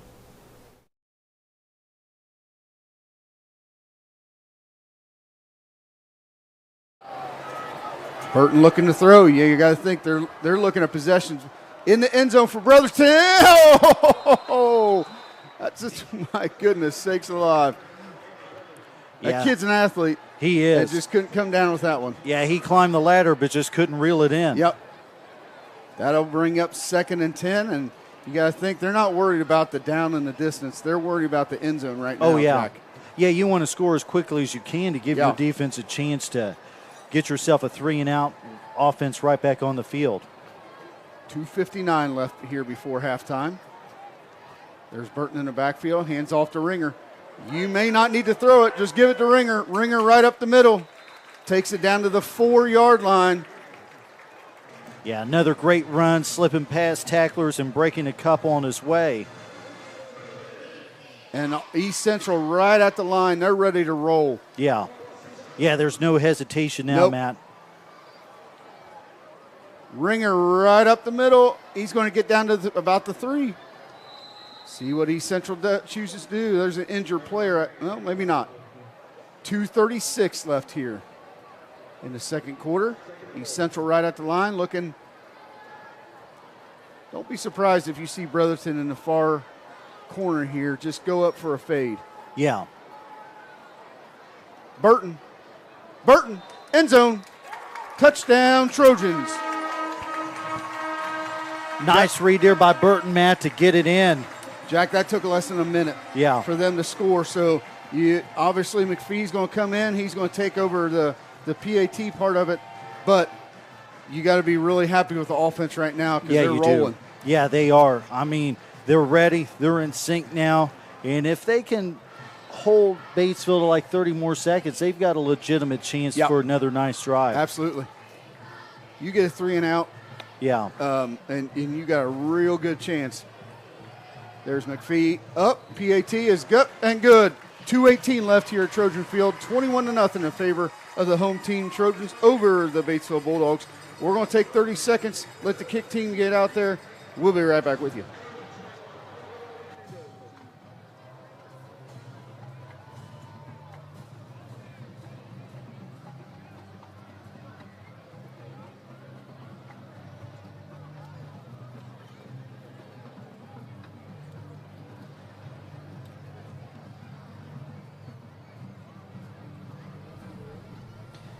Hey everybody, it's Justice White reporting to you your scores from Southeast Indiana.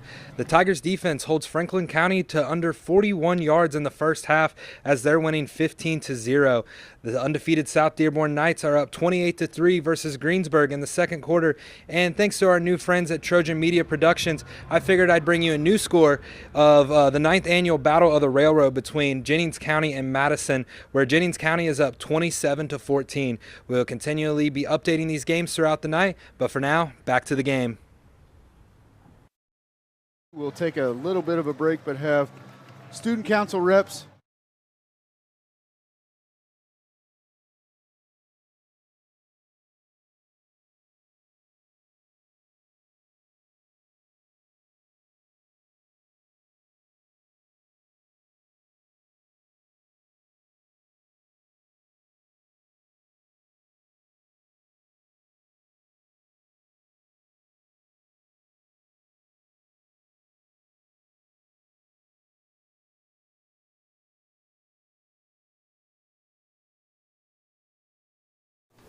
Having some audio difficulties in the St. X Moeller game. We're going to continue to work on those, but right now it is 10-6 St. X. They have the ball early in the third quarter. And we're going to, meanwhile, go back out to Marymount, where Indian Hill, we saw a little razzle-dazzle from the Braves at the end of the first half that allowed them to take a 13-0 lead. They're just getting ready to get started in the third quarter at Marymount High School. Is actually Penn Picton, who we mentioned as part of the running back committee at the start of this game, also playing defensive line on the defensive side of the ball. He's made some great plays tonight, but that is Penn Picton having himself a game. That is not Evan Riggs, as it was told on our roster. So if you've been wondering about the lack of coverage of Penn Picton, it's because he is actually number 20 tonight in place of Evan Riggs. Yeah, Picton has been the MVP of the night for the Braves.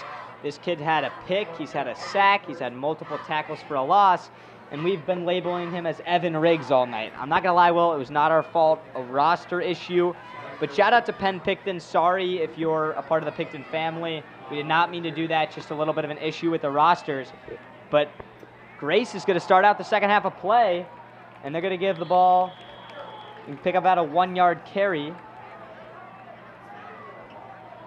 So that was LaBarbara, the second back of the committee, picks up 1. Will, what do you want to see from both teams in the second half of play? You know, in terms of Marymount, I want to see them continue to get the ball on the ground, continue to work well, you know, with Duckwall at the running back or whoever they choose to go to. But I also want to see some more shots down the field. You know, Timmy Stewart, we keep saying his name, but he's their guy, and they got to go to him. In terms of Indian Hill, you know, I don't want to say keep doing what you're doing because they really got, you know, that one drive at the end was really great. But other than that, you know, plays like this, just the run play up the middle, you know, run it right down Marymount's throat. Picks up about 3, and here comes a very big third down to start the half. Marymount has a chance to get the ball right back. Just a few minutes have gone by in the second half, or third quarter, excuse me. And they have a chance to get the ball right back to Dorson. And if this Marymount offense isn't hungry for something in the second half of play, then something's wrong with them, because they got shut out last week against Madeira on their home turf, and they've been shut out against a worst in the CHL, giving up 45 points per game, Indian Hill defense, in the first half. And they stand up the Indian Hill rusher. It looks like Charlie Rogers got the ball there. And let's see if Indian Hill punts on 4th and 4. And you know, Luke, I was talking about it as you had to run because of our technical difficulties, but I want to get your thoughts on it too. I think we should touch on it. We'll get you back out to Marymount in just a little bit. Meanwhile, let's head back out to St. X High School early in the third quarter, the Bombers and the Crusaders. And looks like they're going to call intentional grounding on Jack O'Malley. Like Jack said, he did not get the ball past the line of scrimmage, even though he was out of the pocket. So that will result in the penalty. Coach Specht is not too happy about that one, as the refs are going to try to explain it to him and get this all sorted out.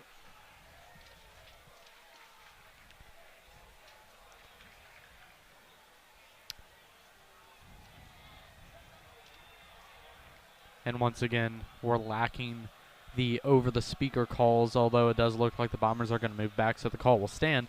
But moments like these where it comes in handy to hear what's going on down on the field, we can obviously tell it's going to be intentional grounding. And now they're going to wave it off. So another good break there for the Bombers. A little bit more confusion from the reffing staff, but they came to a conclusion at the end. And now Moeller head coach Mark Elder is not happy, as it was Coach Speck earlier. Now Coach Elder for the Crusaders is not happy. Interesting turn of events here for the refs as they wave off the penalty.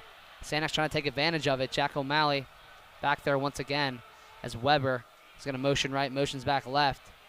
And he's under constant pressure. And Napier, boom! Truck.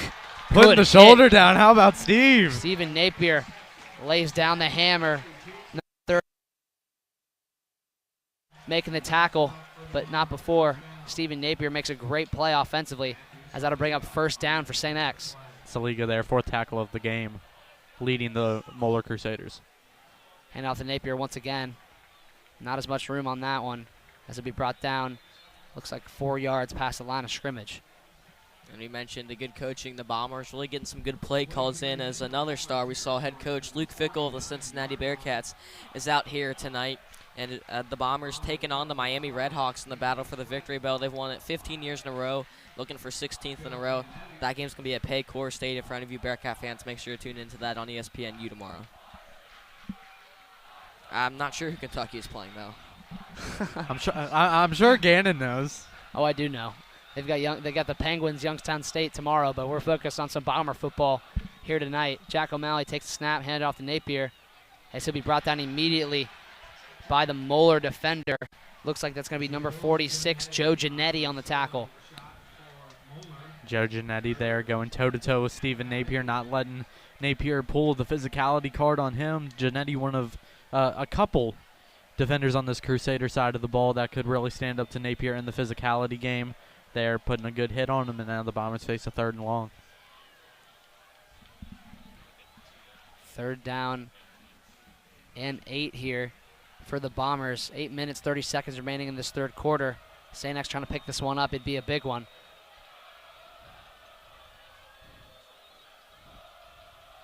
O'Malley takes the snap. Looks left, doesn't have anything. Looks right, scrambles. Looks like he's going to kind of throw it away. Flags are in the backfield. More than likely going to be a holding on the Bombers.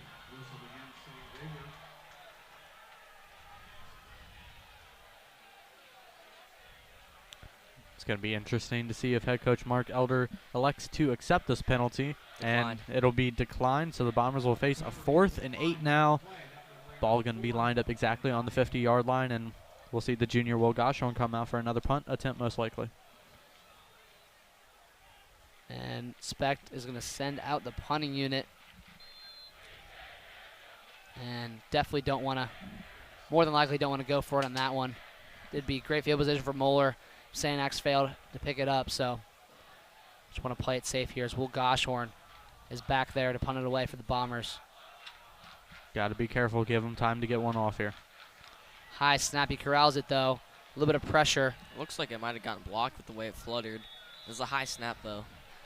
And that will kick out of bounds just past the 30-yard line, as that is where Moeller will start their drive. Yeah, and there looked like Brandon Martin getting into the backfield, applying some pressure to Will Goshorn. Still doing a fairly good job of flipping the field on that one, as the fans here are treated to a clip replay of it on the Jumbotron, something new we're trying out this Welcome back to the Friday Football Live Command Center. We've got some area scores we'll give you across the state of Ohio. Of course, the games you are watching, most of these games are at halftime. St. X and Moeller, 10-6, they're just underway in the 3rd quarter.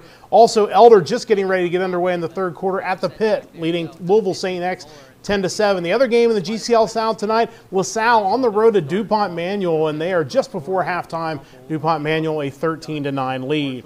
In the Eastern Cincinnati Conference, these are all halftime scores. Winton Woods leads Little Miami 28-7 at the half. Lebanon and Loveland with a 7-0 lead at the half. Kings leads Milford, a huge game on the east side tonight, 14-7 at the half. West Claremont all over Turpin at the break, 35-6, and Anderson leading Walnut Hills 30-6 at halftime.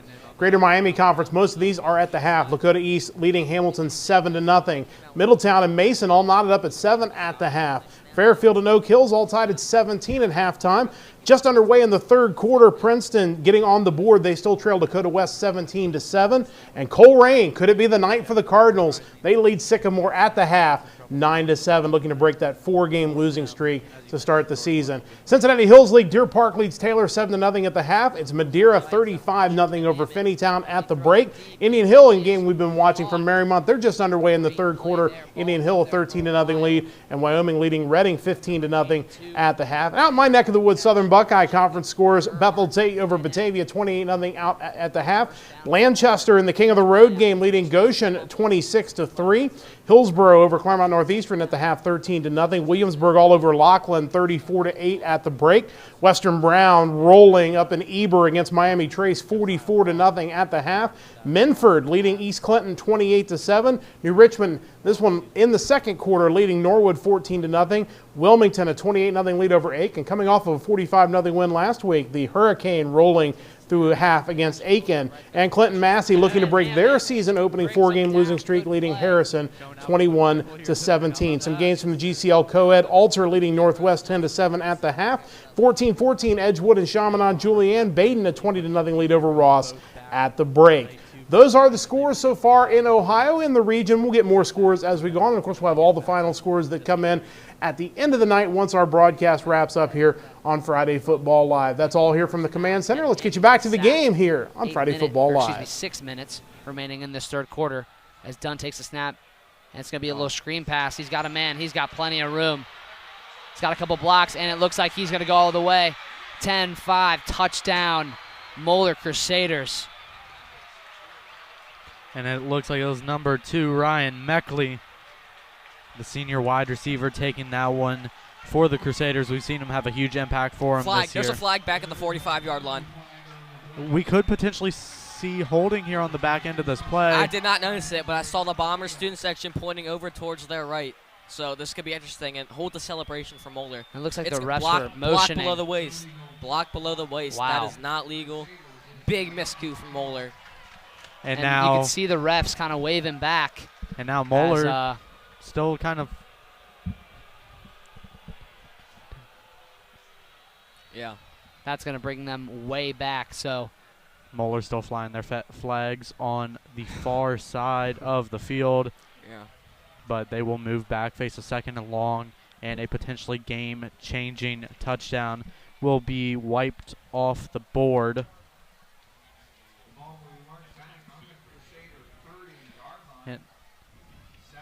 And while there's a down player on the field, we'll go ahead and do our halftime food review as has become a custom for us here on the ESPX show. Gannon, you can lead us off. I'm going to be honest. I did not eat it because it had a lot of stuff I did not want pretty much on everything, so I'm going to give it a big 0. I tested out the brownie a little bit. Obviously, Cam and I were talking about some nuts in the brownie. So we will get back here to St. X High School. Meanwhile, Elder at the pit early in the third quarter against Louisville St. X. Elder with a 10-7 lead. Richardson in the backfield. The give to Richardson. Richardson spins off to the right, but he's tackled right at the 40-yard line. And another guy's having a great game. That's Liam Hoolan, who is all over the place. That's another tackle for him. Yeah, he took the words right out of my mouth. Liam's having a day. He's doing a really good job of running it down from the backside. And I'll tell you what, these two tailbacks they have, they're not easy to bring down, and we're doing a good job of it. 2nd down and 9 at the 40-yard line. One wide receiver to the left side. Shotgun. Havlin back. He sets up. Havel with 9:08 to play here in the third quarter. 10-7 Panthers.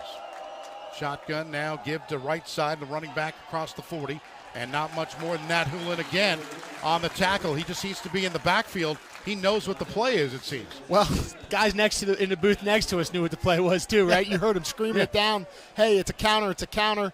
We relay that onto the field, and the backside guys are ready for it. 3rd down and 9 at the 40-yard line for Louisville St. Xavier. In the backfield is Yates to the right side of the quarterback, Havel. 2 wide receivers to the left side. Stepping back at his 45, now looking, and he's going to be in the backfield, still rolling, throwing, and finally complete to Boone at the 35 of Elder. Now at the 30, he gets taken out at the 27-yard line, finally out of bounds. Panthers do a good job of getting him out of bounds, but that was Henry Summers making the play. Yeah, had him in the backfield. I thought that was going to be a sack. Kind of lost, you got to aim for that upfield shoulder. Don't let him get outside. We kind of ducked under. He rolled out. He was able to create some time and get that pass out there. 1st and 10 now at the Elder 30-yard line for Louisville St. Xavier. 2 wide receivers to the right, 1 to the left side. Shotgun set up for Havel. And the give is going to be a counter. It's over to Yates, and Yates is going to get to the 25-yard line. But Hoolan again was there and made the tackle. I want to see these stats after this game. He's got at least 6 or 7 tackles that I know of. Yeah, I think he might be leading the team right now, for this game for sure. 2nd down and 6 at the 26, 2 wide right, 1 left. Havel back at his 30-yard line. Shotgun, and they had looking left, and then he's going to run it across the 25 and out of bounds at the 24-yard line. A gain of 2. He didn't want to get hit that time, and he just went out of bounds. Yeah, cheering section's letting him know about it too. It'll be a 3rd down and 4 at the 24. Panthers have a 10-7 lead. Louisville St. Xavier's taking this opening kickoff and has moved it all the way down to the Elder Panther 24-yard line. 3 wide receivers to the right, 1 to the left side. Havel's calling out the play. In the backfield, he's got Yates. Yates is going to step to his left side now. A left hash, and now looking to throw. Throws it is complete inside the 20 to the 15-yard line. And that was number 15, Jackson Camposano, making the play. Yeah, they had Charlie there, Charlie Mormon, kind of one-on-one right there, and he just kind of ran a little inside hitch. It was an easy throw. We got to respect the deep ball inside this 20. So, you know, they took what we gave them. Yeah, Camposano gets the reception again. He had 1 reception in the first half. Now there's going to be a flag down. They got some movement, and the Tigers think it's against Elder. Yeah, and that's going to be on a big boy, number 69, Tommy Rosenbarger.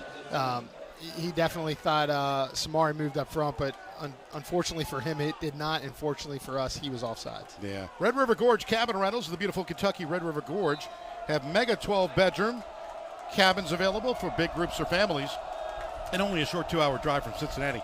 Check out the activities and all the things to do at redrivergorge.com. 1st and 15 at the 20-yard line, setting up with 2 wide receivers right, 1 left. Camposano off to the left side again. In the backfield is going to be a give across around to the 16-yard line. That's Yates. We'll get back to that drive in a moment. Meanwhile, Cincinnati St. X is inside the 10-yard line, looking to add to a 10-6 lead against Moeller. Going off the physicality there, lowering the shoulder. Moeller tackler tried to go low on him, and Steve said, "No, not low enough, buddy," and he went right through him nonetheless. And then obviously last play, Joey Wassler with that big size. He also has that speed and just running down the sideline, made a man miss, and St. Xavier got second inside the 10. That was Cap Davis on the tackle for Moeller. Jack O'Malley adjusting the offense a little bit.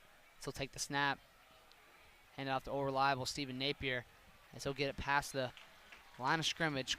It's going to be close to a first down. More than likely going to be 3rd and short. Number 40 on the tackle for the Crusaders. That's Kyler Paul. Now the Bombers will bring in a little extra size. It's going to be number 95, Will Hester, coming into the game here. Crucial 3rd and 1 deep in Moeller territory. We've seen them go to the QB sneak here a couple times. Let's see what they like to do here. 4 minutes, 10 seconds remaining. O'Malley's going to hand it to Napier. Napier's got plenty of room. Trying to get in the end zone, and he'll be pushed back, but not before picking up a first down for the Bombers. Big play there. Great call by Coach Coverdale. O-line opens a huge hole for him as he gallops right through to move those chains. A little bit of misdirection. Looked like he was going right, cuts back to left, and is able to bounce off the side for a gain of enough, and now Bombers 1st and goal. And the Bombers want 6. Jack O'Malley under center.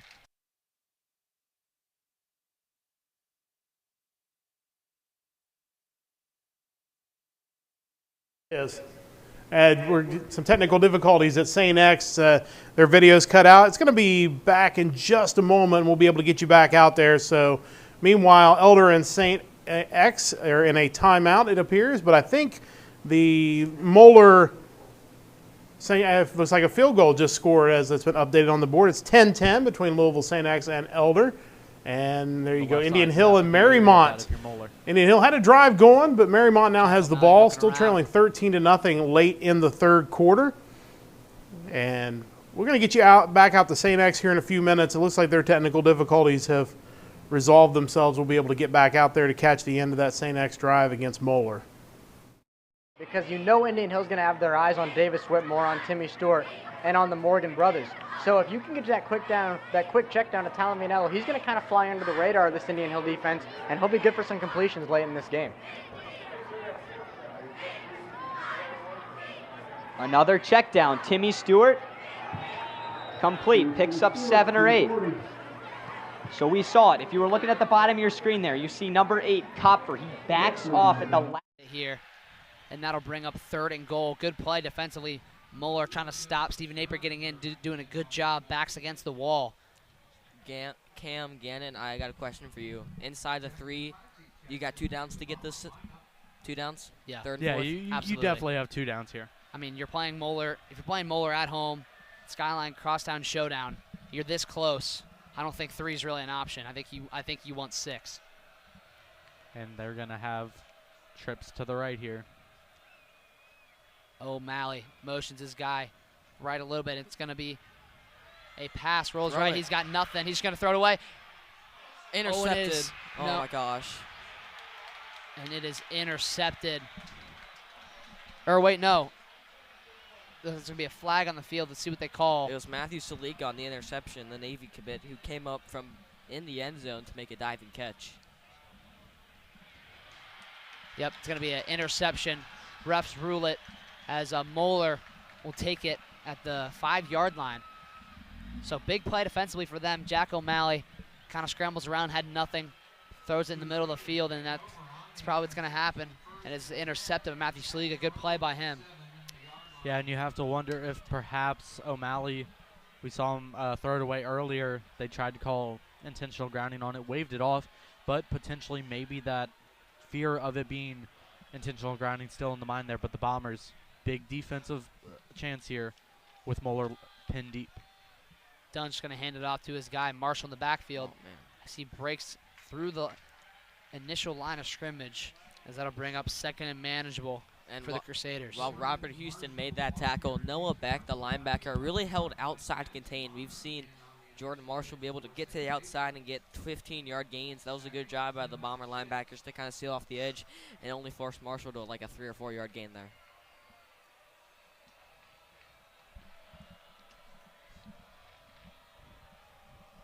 Moeller, offense, getting some adjustments from their coaching staff. As he takes the snap, it's going to be a little pop pass to his guy. It's going to be number 81 for the Crusaders. That is Ben Gruber on the catch and run for the first down.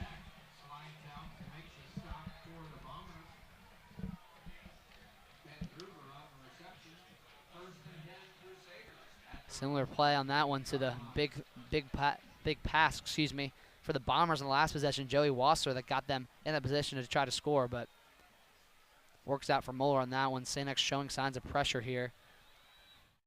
Win this broadcast with a big interception and a return 20, inside the 20-yard line, to the 10, and it's going to be a first down and the goal for Louisville St. X line, inside the Elder 10-yard line in a gets the 10-10 interception game for late in the third. St. Xavier, and that's a huge break for the Tigers. And I guess, it's one of those things you just didn't see him. He kind of he's been playing in that low flat all game long, and this time he got a little bit deeper into his coverage. I think a receiver on that felt like he kind of got bumped off and wasn't able to make a play, and was wondering if he was going to get the flag on that, but kind of threw it right to him because of it. Well, it'll be first and goal at the 6-yard line. 4 minutes and 8 seconds left here in the third quarter. In the backfield, it's Yates, and along with Boone, and now they're going to call a timeout. We'll take a timeout here with 4:08 to play in the third. We're tied at 10 on the Prep Sports Radio Network. I think they had 12.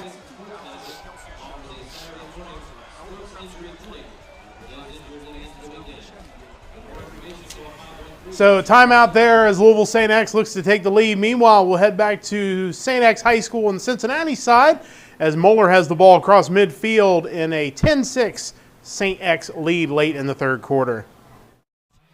Moeller running back coach Justin McCray using all the depth he has in that room.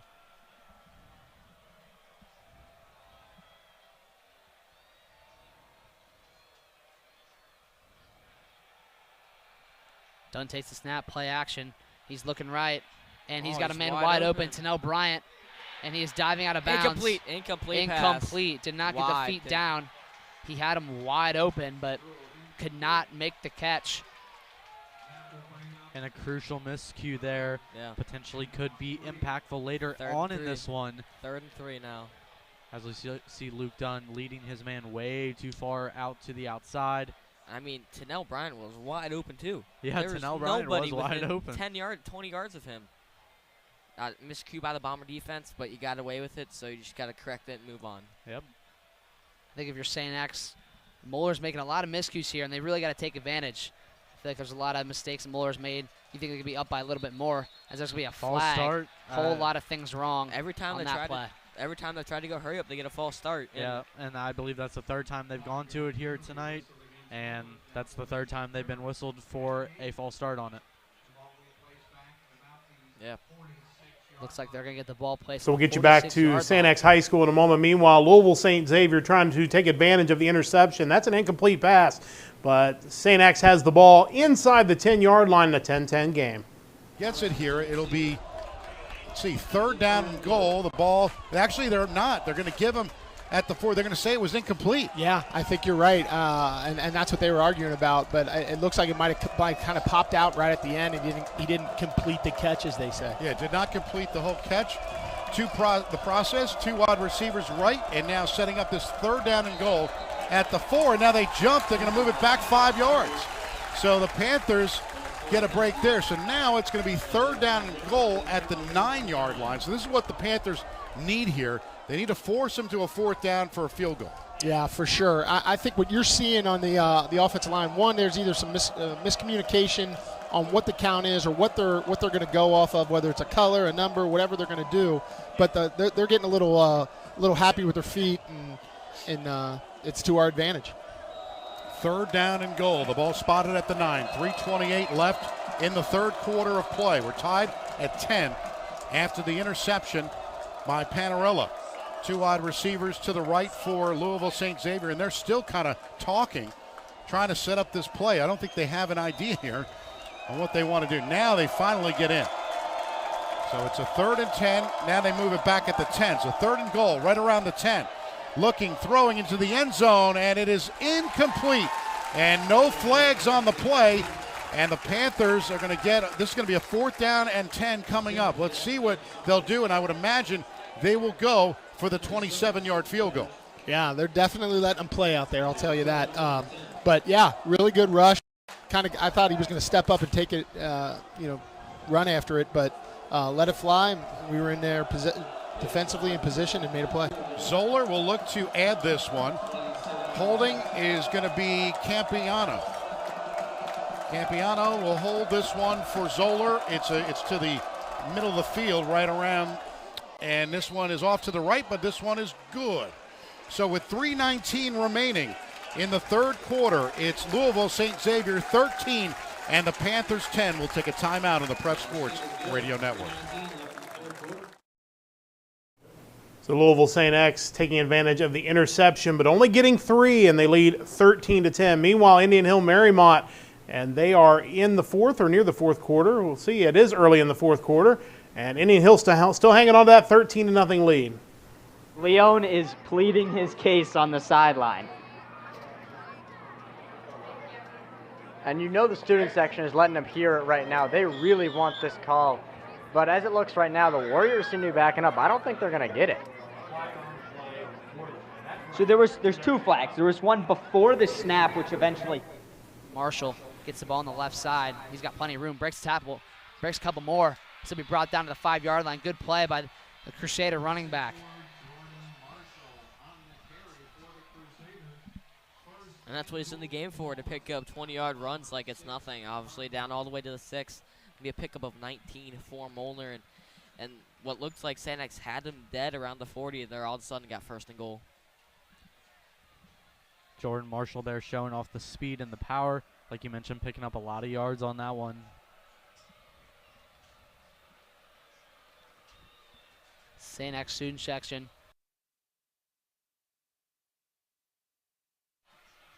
And they're trying to push him forward, but he will not get much. Looks like they've got about 2 or 3 yards to punch it into the end zone. And I wouldn't be surprised if we see 3 straight runs for Jordan Marshall. Yeah, I feel like if you're the offensive coordinator for Moeller, Michael Digman here, you would have to go with your biggest threat down here at the goal line, and that is the power force that is Jordan Marshall. But, of course, Bombers would not want to overcommit to that either.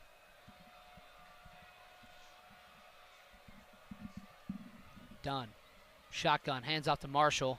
And it Touchdown. looks like, yep, touchdown Moeller. This the Joe Mixon dance too.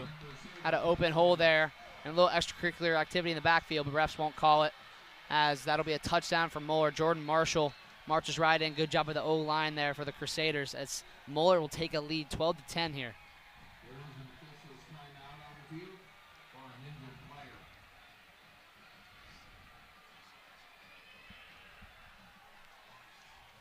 And while we've got a little bit of a break in the action, some St. X news. Friday only, we welcome back the members of the classes of 1962, 1977, 1982, and 1997 for their reunion weekends, as well as ESPX is so proud to stream most. So Moeller retakes the lead on St. X with 10:48 left in the fourth. Meanwhile, Elder has the ball back with 2:07 left in the third, trailing 13-10 to Louisville St. Xavier.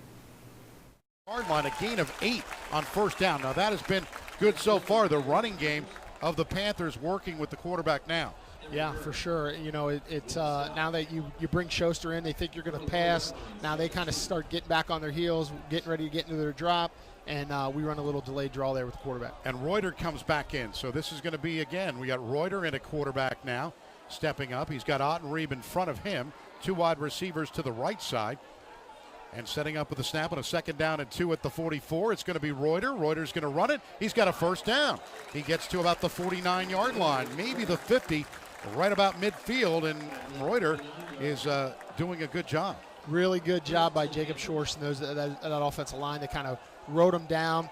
Reuter was able to kind of find a little hole in the middle, able to pick up the first down. Great job up front by those guys. Reuter will stay in the game, and they have it at the 49-yard line. 1st down and 10, right at the Elder Panther logo here, from left to right. 13-10. Louisville St. X with the lead. 1:09 and counting to play here in the third quarter. 3 wide receivers to the right. Shotgun Reuter now going to run it. He goes into Louisville St. Xavier territory at the 46-yard line, and that is enough. Setting up there. So it'll be just about 4 yards right into there. So they'll get a 2nd down and 6. They mark it right around the 47-yard line. And Reuter now takes a seat. And they put Schuster back in. They put Luke Ottenreeb is coming back in. Getting a chance that Murphy takes a seat after giving some blocking up front. So Elder on the march across midfield. We'll get you back to the rest of that drive in just a moment. Meanwhile, Marymount, it's going to be a key play in this game. 10:18 left in the fourth, trailing 13-0. It's 4th and 1 for the Warriors with the ball down the 6-yard line. Got to get to the 5 to pick up a first down and keep this very important drive alive. Dorston under center. Direct snap, he's going to take it and pick up the first down. Easy as that. I wish I would have seen it more throughout the first 3 quarters, because he's picking up at least 4 or 5 a carry. And here come the Warriors, now inside the 5, and now we see the hurry-up offense in the tempo. The clock continues to run as we are now under 10 minutes left. Dorston, another direct snap. They're going to do it again, and he's going to score. Marymount is on the board, and a flag comes in after the play. But either way, Marymount, 6 points. They end the streak of 7 straight quarters of play without points on the board. And like I said, if they just keep putting the ball in Dorston's hands, he's picking up 5 to 6 yards every single time. He's so strong. He's getting the blocks. Good block by Andrew Duckwall. I mean, it's incredible. It's exactly what we talked about. It's Dorston on the keeper to pick up the 4th down. Then exactly like you said, we see him getting it again to get in the end zone. Another one, 3-4 yards. They needed the touchdown there. Give it to Dorston. Get in the end zone. It's exactly what we talked about, and you wish you would have seen it earlier. Now Leone, he's got something going on, some sort of confusion as we go for this extra point or 2 points. They're changing. Oh, there's all kinds of confusion here. Hopefully the play clock is not running, because it would be very unfortunate if they have to burn a timeout right here. Owen Metz is getting set. They're just going to go for 2. None of the Marymount's patented exotic 2-point conversion field goal formation that we've seen all year. This is a very big pickup here, because a touchdown, if the Warriors can get it back, would then take the lead. Now they're going to do the same play, and it works once again. Dorston takes down a Braves defender and his own offensive lineman. David Dorston is taking over this 4th quarter of play. Warriors 8, Braves 13, and we have a really good game at Kusel Stadium now. And I just absolutely love to see it. The frustration it's been building for over 7 quarters of football Touchdown now. and 2-point conversion for Marymount, and they are back to within 5 at 13-8 in the fourth quarter. We'll get you back there in a little bit. Meanwhile, Moeller with a 13-10 lead over St. X. The Bombers, I should say, have a 2nd down and 7 coming up from the 35-yard line, trying to retake the lead against the Crusaders. Napier behind him, and he will hand it off. Runs right into his guy. He's got some room on the right side, tries to cut it up, and it's going to be close to the first down. We'll see what they give him. Number 3 on the tackle for the Crusaders, that's Carson Hobbs. And with that run, Stephen Napier will officially eclipse 100 yards on the game for the 2nd straight game on the season, and at least pick up or extend his lead for the 2nd spot in the GCL South, obviously still trailing Jordan Marshall by a fairly wide margin.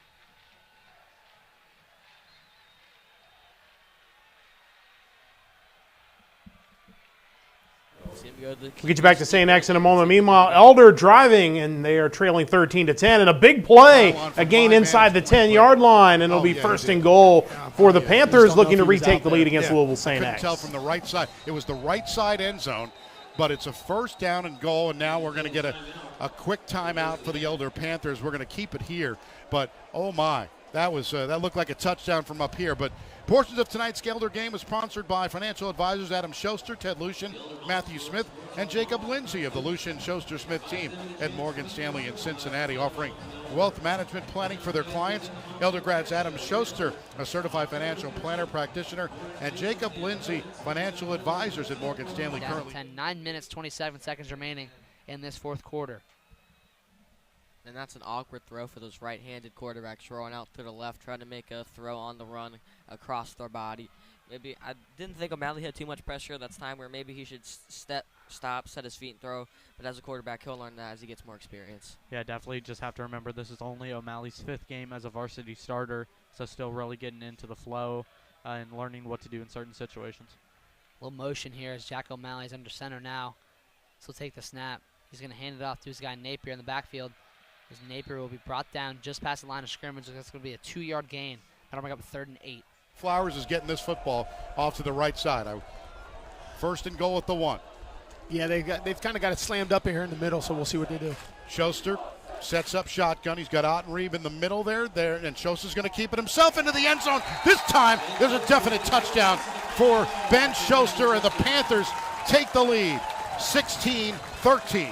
Yeah, Doug saw all the work that Schuster did on that to get him down there, and capped it off with giving him the opportunity to get it in there on another try. So great job. Little lead there by Flowers. Flowers did a good job of kicking out a guy. Offensive line blew it out, and we walked in the end zone there. 11:06 to play here in the fourth quarter. Panthers looking to extend this lead to 4.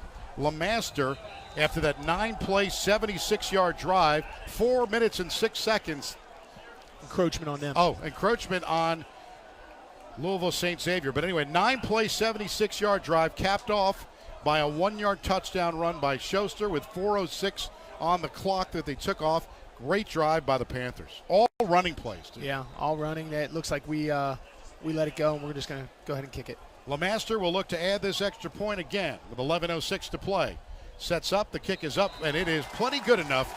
And we'll take a timeout with the Panthers. We thought Schuster might have scored on the previous play, but rewarded with a 1-yard touchdown, a 17-13 Elder lead. Meanwhile, big play drop right in the middle of the field for Indian Hill. Could have been a huge play and a 1st down. Marymount finally on the board, trailing 13-8. Just putting a huge dagger into the Warriors. Great throw by Alex Grace. Great play call and terrible execution on Dan O'Brien. And we saw it was the same thing I talked about with Vianello on his play earlier. Just right in that replay, we saw the head come up right as he caught the ball, did not see it into the hands, got a little bit excited about the big gain he was about to get, and that is huge for the Warriors as the crowd lets the Indian Hill Braves hear it after that turnover.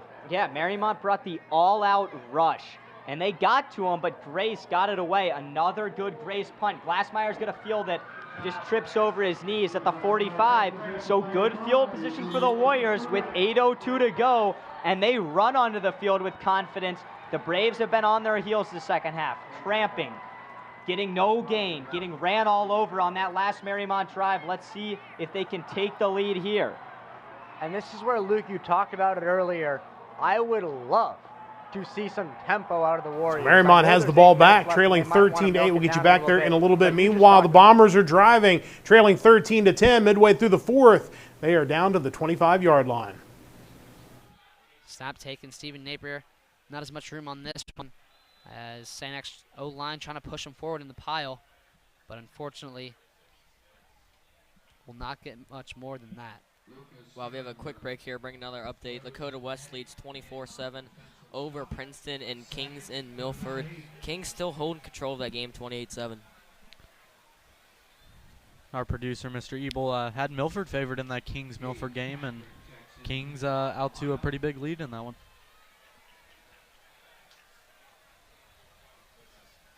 O'Malley, play action, rolls out left. He's looking, gets hit as he throws, and it is tipped and bobbled around. Incomplete, dangerous play there.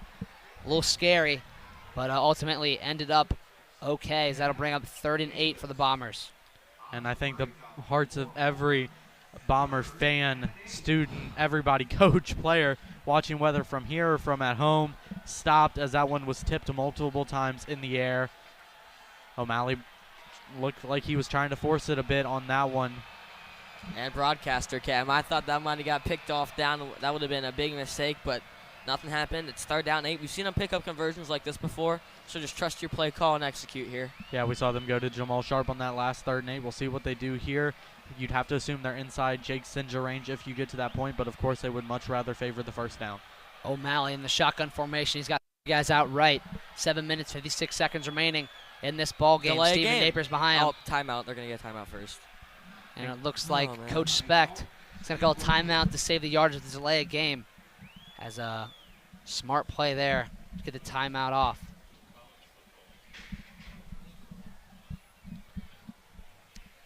And even though we're talking about some high school football, also got some college football here tomorrow as well, and that'll be Cam and Jack talking to you guys about what'll be going on tomorrow. Yeah, some Friday night action. I always love Friday night action. The 2-0 Florida State Seminoles trail Louisville 21-14. Florida State's wearing those icy white uniforms, so I saw those were looking pretty clean. But Malik Cunningham and the Cardinals are up 21-14, still in the second quarter. All right, and then looking to tomorrow, we have a top 25 ranked matchup. BYU and Oregon will be playing on Fox tomorrow at 3:30. Who do you have in that one, Jack? I like BYU. I think BYU's going to come in. I stayed up late last week watching that BYU Baylor game. Probably not my smartest decision. Didn't go to bed till 2:30 a.m. that night, but it was well worth it. It was a great overtime game. It most definitely was. The slate for tomorrow looking pretty good. That top 25 matchup. I believe the only one between Miami and Texas A&M will play at 9 o'clock tomorrow. Who do you have in that one? I don't know. I think I'm going to take Miami. Texas A&M just had a quarterback change. They were starting freshman Haynes King, but now going to start the LSU transfer Max Johnson. And they lost Appalachian State last week, so We're coming off a rough one. Can't bet against the SEC. I got A&M in that one. O'Malley takes the snap. Looks right, throws. He's got a man. It is caught. Jamal Sharp breaks a tackle. Touchdown, Bombers! How about that? Jamal Sharp doing what he does best. Yes, he does. Jack O'Malley, Jamal Sharp, the God duo that we've seen all year. And another one of those throws out to the flat. Jamal Sharp runs 10 yards upfield, breaks cut to the outside, and O'Malley puts it on the dart, and the ball was so perfectly placed that Sharp caught it, maintained his balance, and the Moeller defender went flying by him out of bounds, and he just made it walk into the end zone. 16-13 Bombers. Jamal Sharp corrals the pass. Good throw there by O'Malley. Runs it in for the touchdown. Gets the Bombers the lead, 16-13. Senja trying to make it 17. Dominic Inventino on the hold. This could be a big play here. Could be a big point as Moeller defender and the refs just dove at Jamal Sharp, breaks the tackle, runs it right in for the touchdown.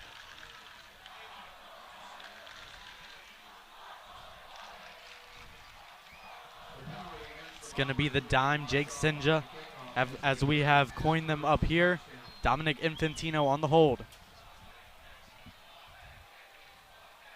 Snap is back. Dominic Infantino gets it. It's good. Kick is up. It's going to be Offside. Offside, but the kick is good, so yeah, I'm assuming that the Bombers will decline it. I feel like given that situation, I feel like they should let the clock play out because Senja made that, and obviously the Bombers want to take that field goal, so they decline it, but they're gonna have to re-kick. Speck talking to the ref. Excuse me, Coach Speck talking to the ref on the bottom of your screen. It looks like he's going to decline it.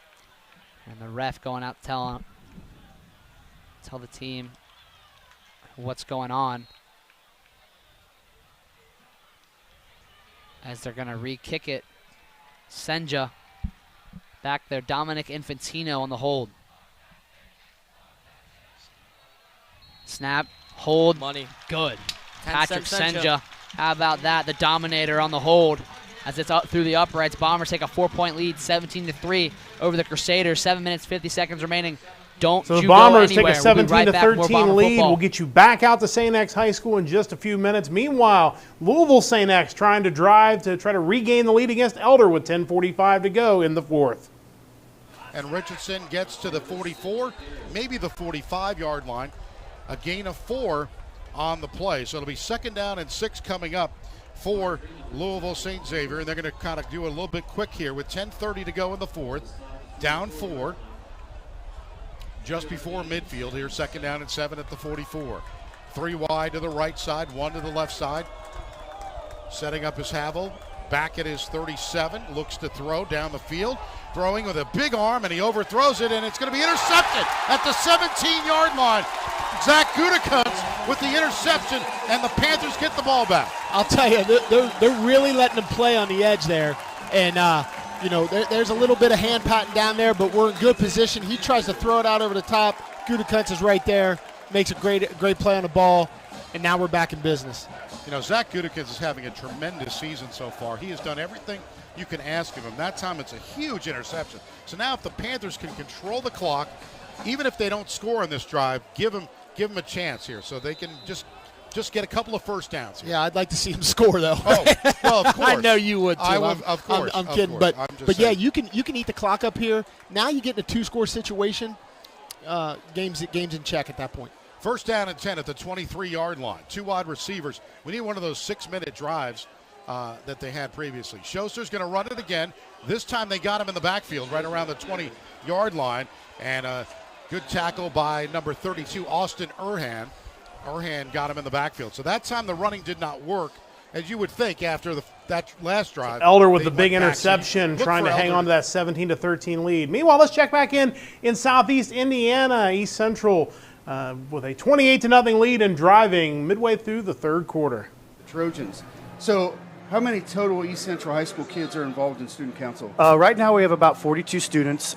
We've kind of gone back to the old way that we used to do things where they're elected into council. At one time we had about 70 students involved. But we kind of shrunk it down to about 42 students because those are the ones that really want to be there, really want to partake in the organization and really want to be part of our school and make it better. So a smaller group is sometimes better because you can control that a little better, being on top of it a little better, and they do a really good job. More flags on the field. We've seen more and more of that this evening. So, Mr. Shearing, the other thing, so I've got to ask you before I forget. On Sundays, how is it doing the change for the NFL Cincinnati Bengals? It's enjoyable. I get to do that with my dad, and that's awesome, and it's pretty cool. Best seat in the house. I would assume so. Can't buy that seat. No, you can't. So that's going to push the Trojans back. Going to bring up first. Bring up first down for the Trojans. And 22 on the 43-yard line. Burton underneath center. Hands off to Aston, who's in motion. Aston's only going to pick up a few. So, Mr. Shearing, when you talk through the leadership opportunities and student council stuff from the high school, the next upcoming thing for them is what? So our next big event will be our November food drive / usually we do a coat and sock drive with AOK Club that Mrs. Donahue does on. And then our big thing that towards the end of the first semester is our snowball dance that our students put together. We go down to Cincinnati, get decorative rentals to bring decorations out. We spend a whole day of decorating for our students. We're going to head back out to St. X, where Moeller trying to answer very quickly, back to within 4 points, and they're all the way down to the 26-yard line. And a little pitch play as Moeller trying to retake the lead in the fourth quarter. Whole lot of blue jerseys will bring up the tackle, and that'll bring up third down and long. Good job sealing off the edge there by the Bombers. Houston. We were talking about earlier. They said Robert Houston was going to follow Tennell Bryant around. Although he wasn't in on the tackle, he made him force it all the way to the sideline, and that's where his Bomber defenders helped him take him down. And a big third down here. Yeah, most definitely a huge third down. 5:40 left. As we'll have a Whistles timeout. blow. Looks like there's going to be a timeout for the Bombers. Coach Specht is not happy with something down there.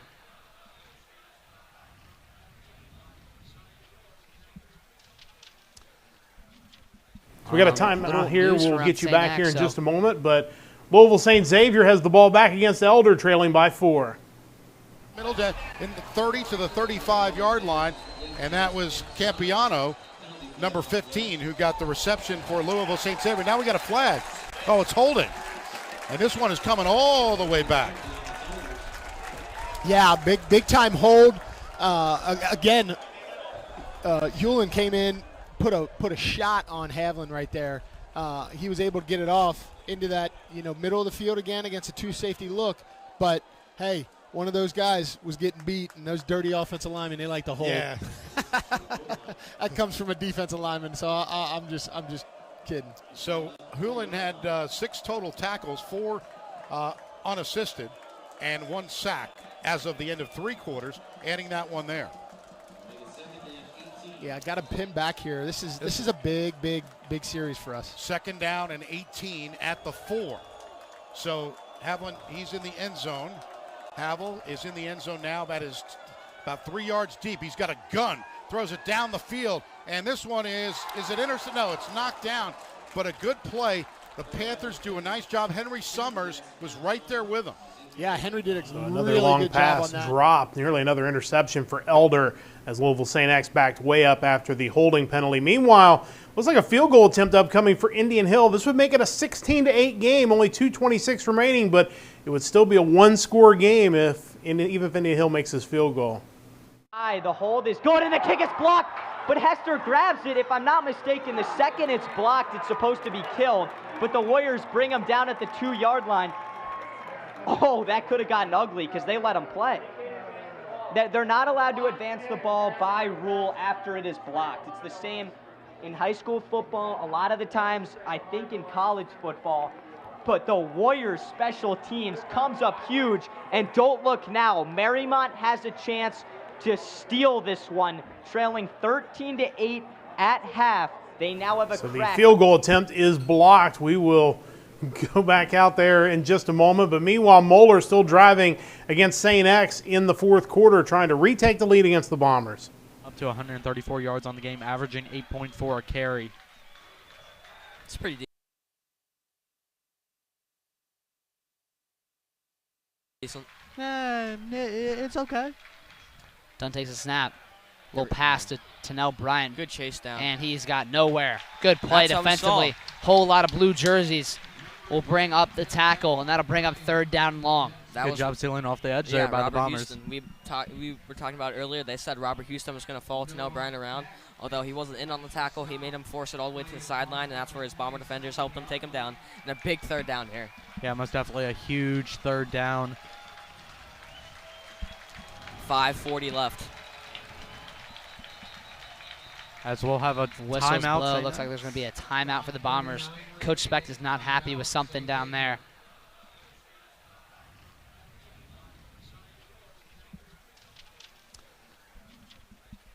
Little news from around St. X. So if you're looking to get into St. X, you need to get the HSBT score up. So HSBT prep class at St. X on November 5th and 12th. The placement test this year is on November 29th. So check the administrations tab at stxavier.org for more information. And do you know someone in the class of 2027 that would make a great fit for St. Xavier?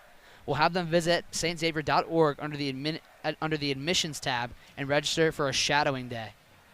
And then a week from today, September 23rd, the annual Walk for X will take place. It is St. Xavier's only student-run fundraiser for tuition assistance. This year, the event is, like I mentioned, on September 23rd. Be on the lookout for a current Bomber to reach out to for support.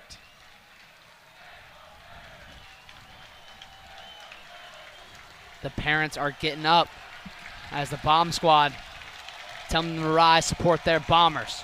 Dunn takes a snap, looks left, pump fakes. He's got nothing, and he's sacked. Good play defensively for the Bombers. That'll bring up 4th down.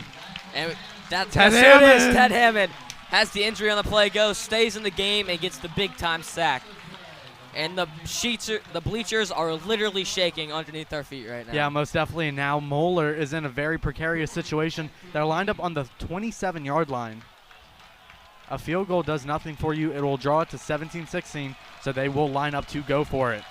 And here we go. Bomber 17, Moeller 13, going for it, 4th down and long. 5 minutes remaining in this ball game. Dunn takes a snap. He's looking, throws. He's got a man wide open.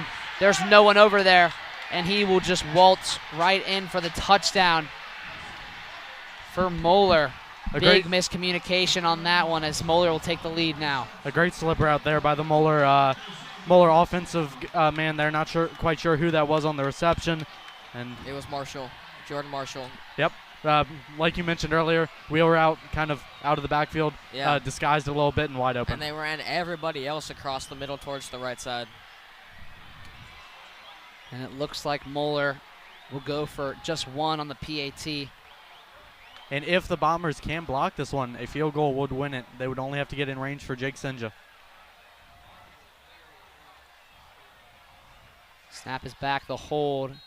Robert Houston got close, but to no avail. It is good for the Crusaders. Moeller retakes the lead from St. X 20-17. Meanwhile, it's the final opportunity for Marymount, down 13-8 with 2:20 to go. Let's head back out to Marymount High School. Yeah, it didn't really affect the outcome of the play, you could say.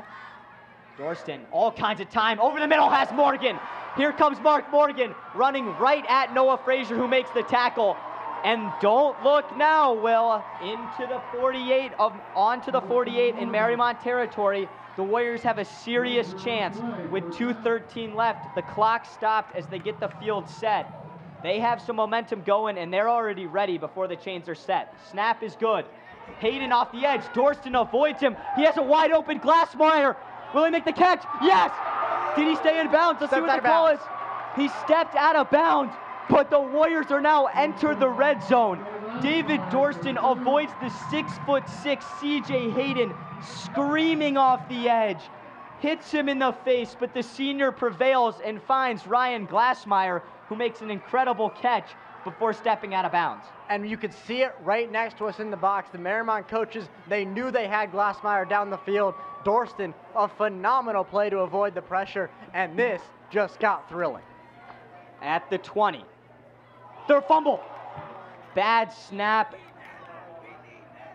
Super unorganized exchange between Elliott Brown and David Dorston.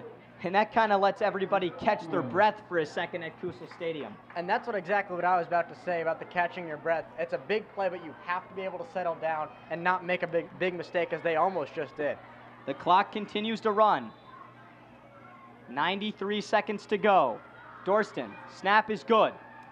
He's going to throw it to Whitmore. It's a bullet. Davis Whitmore, once again, the second drop of the night on his 3rd target. That's just, you can't have that, Will. I mean, he's wide open. You're going to pick up 6 or 7, and that's just kind of a loss of momentum, if you ask me. It's a huge blow to the Warrior offense. Dorston is rolling right now. And then on back-to-back plays, you botch the snap, and then a drop from Whitmore. It's very, very costly, as now we are faced with 3rd and 13. This has been the story of the night. They get something going, and then it's this 3rd and long. Let's see if they can finally capitalize.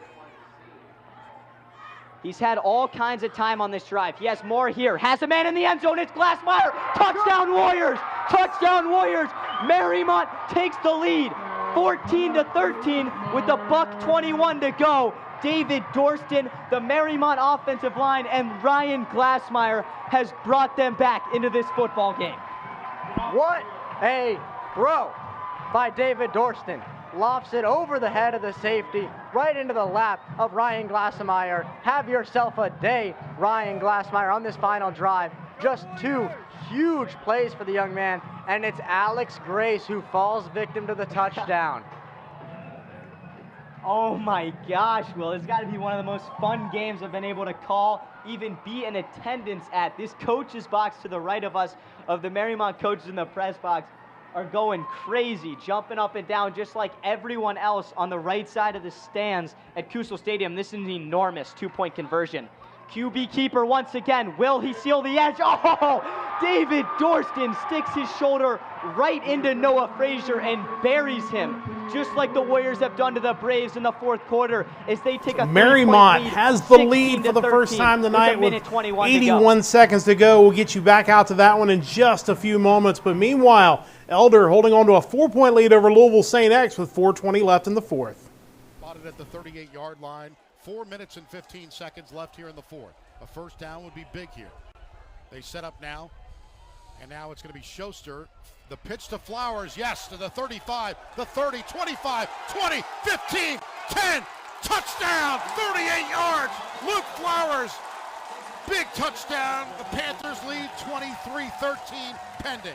Yeah, ran a little option play there at number 11 again. Panarello, he had to make a decision.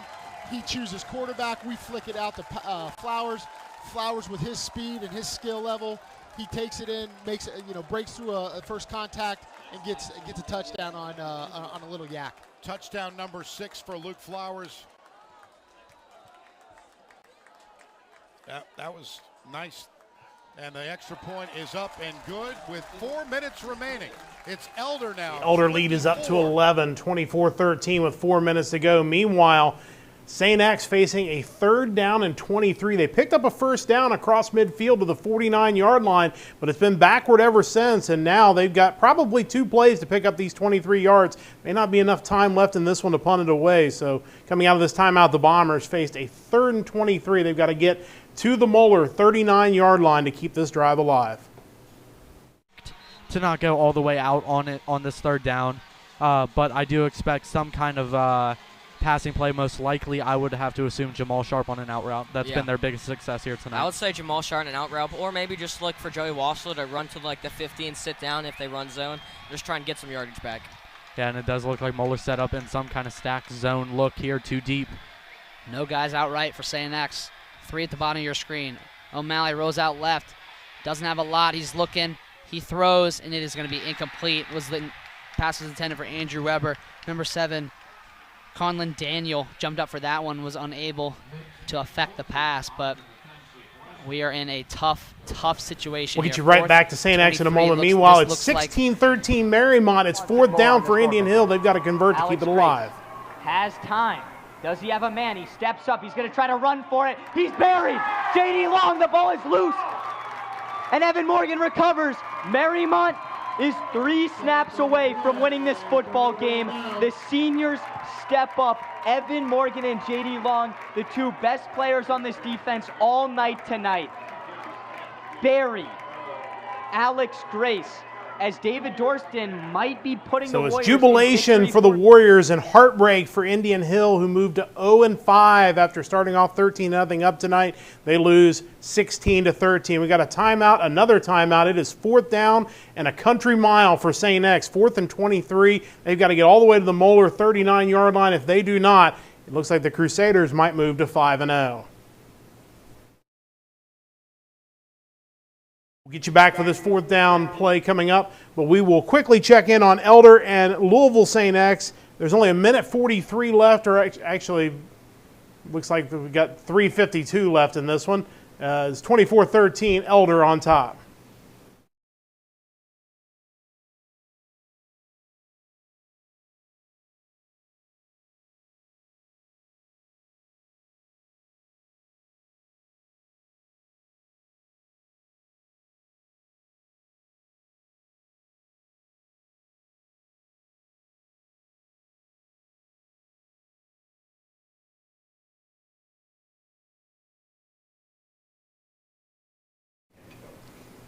So we'll get you back to Elder in just a moment, but we're going to head back to St. X. They've got to convert this 4th down and long to keep the game going against Moeller.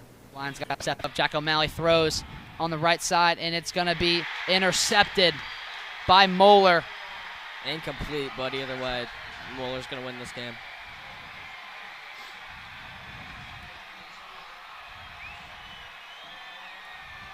As there's a minute, 7 seconds remaining, Moeller will take over with possession, and it looks like they're just going to run out the clock here. And an absolute heartbreaker. The Bombers had Moeller on a 4th and 13, I believe, and they just slipped Jordan Marshall on a wheel route, and it was wide open for a touchdown that would end up being the difference maker in this game.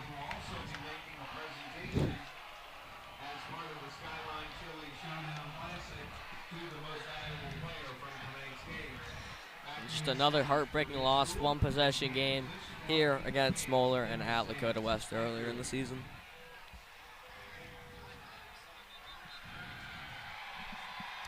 And Moeller will just kneel it on that one.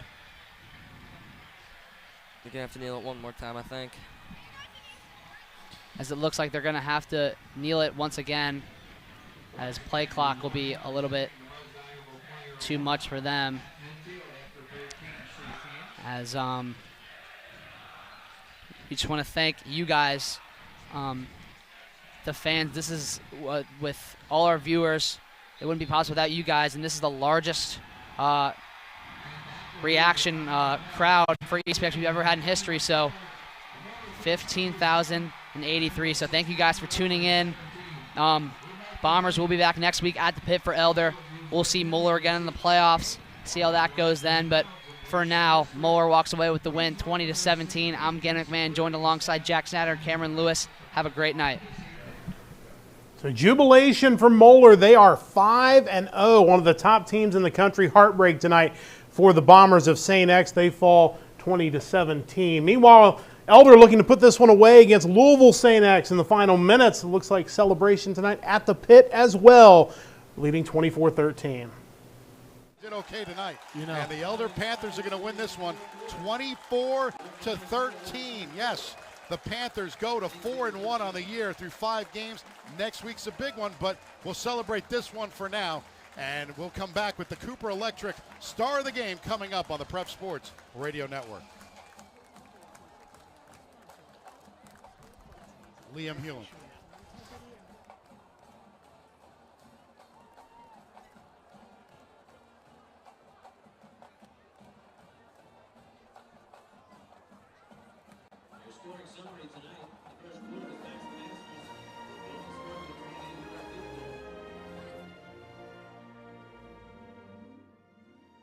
Been stationed overseas for the last 12 years, been back to the States maybe. So Elder a winner tonight. Let's head back to East Central. It's been an easy night for the Trojans, leading 35-0 with 9:27 left in the 4th. Back before the game started, and I walked in, and we walked in together thinking, where in the world's everybody at?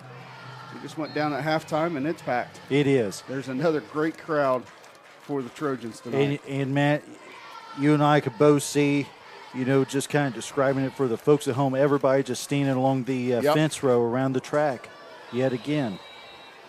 Pass incomplete to Kaiser from Geisel. That will pick up 4th down. I don't know if you're Batesville's going to punt. So Batesville elects to bring on the punt team, bringing up 4th and 20 for the Bulldogs. So East Central will get the ball back with 9 minutes left here in the 4th quarter. Wish all the homecoming participants, congratulations to them, and congratulations to all the sponsors. It's a long time doing, I guess you could say, of getting all the stuff ready to go.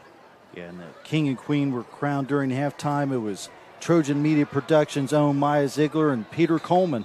Absolutely.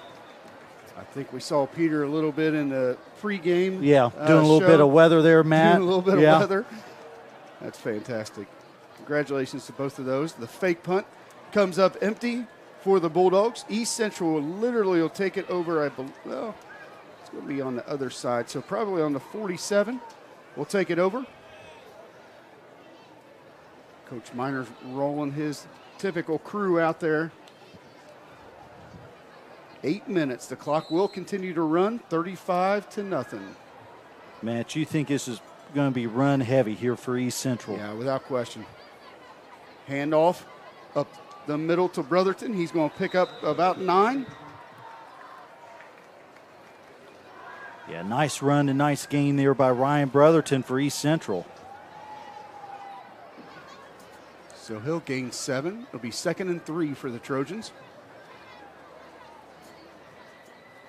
You got to think if East Central scores here, Jack, how much, if they get the ball back, how much do you want to put your starters back in the game or rest them for next week? Yeah. So we're getting down to the end of our live action tonight as East Central, I believe, may be our final game in progress on this beautiful Friday night, week number 5. We will be giving you all the scores from around the area in just a few minutes. We'll have some more updates from our reporters in the field as well as our producers in the studio to continue to keep track of games going on around the area. That'll be coming up in just a few minutes' time, so keep watching right here on Friday Football Live.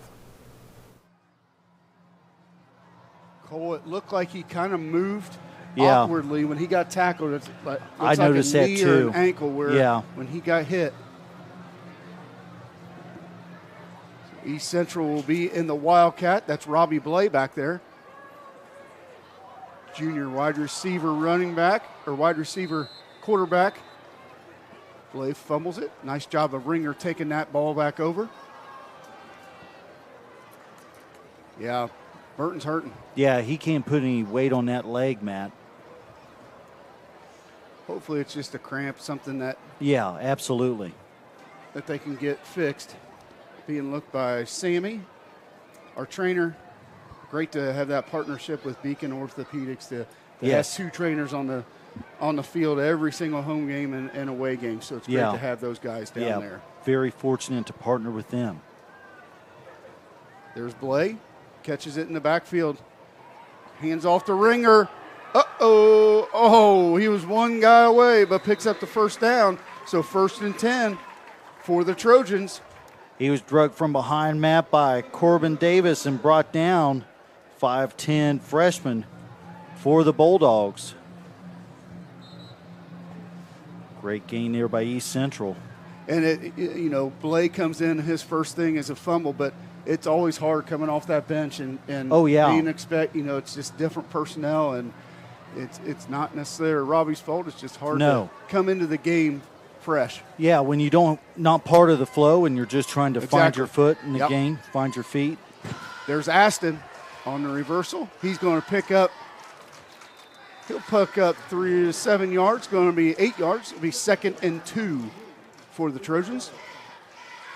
Yeah, East Central's going to be in the red zone again on the 19-yard line of the Bulldogs. So 5 minutes and counting here at East Central High School in Trojan Field.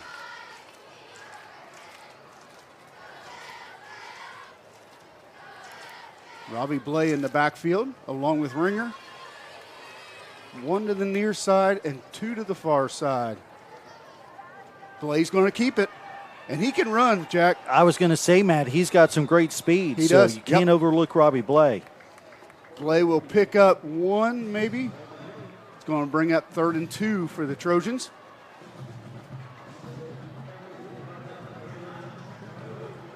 And, Matt, as we kind of wait for this next play, I was told this week that the cheerleaders made a visit to Warm 98, so I think they've got a booth here set up at the game tonight. That's awesome. So great to see them get some airplay this week. Great group of kids down there. There's Ringer up the middle. He's going to pick up the first down and a little bit more.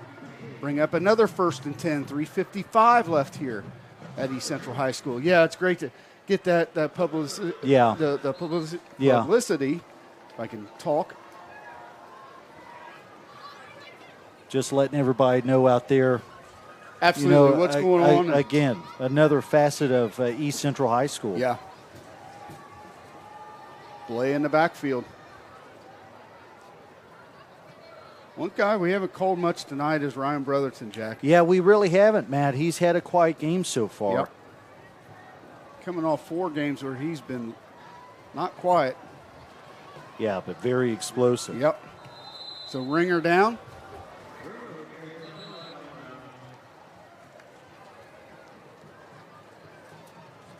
Penalty goes against East Central. Yep, that's going to back them up. 3 minutes left in the ball game. And I think if you're Coach Miners, you just want that 3 minutes to get over with, so there's no more injuries, there's no more nothing that you have to worry about. Yeah, I wouldn't be surprised if this next 3 minutes they sub out some more of their starters. Yep.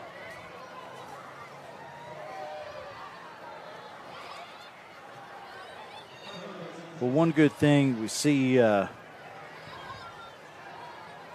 Burton here on the sideline getting some ice on his ankle. Yep. Still hasn't taken the helmet off, so that's a good sign. He probably doesn't want that hair to be shown. Well, maybe that's what it is. I wouldn't want anybody to see my hair looking like that. You got to comb that and condition. Yeah, shampoo it. Yeah. Wonder how much time dry. it takes in the morning. There's Ringer. Ringer bouncing outside. He's going to score. That's another touchdown for the Trojans. And there's more laundry on the field. And we got holding against East Central. I'll tell you what, I have not been impressed with the way this is called all game. You know, just at some point let them play. 1:40 left here in the fourth quarter. Yeah, a lot of penalties here tonight. Seems like every drive, Matt, has had at least one, if not two or three. Yep.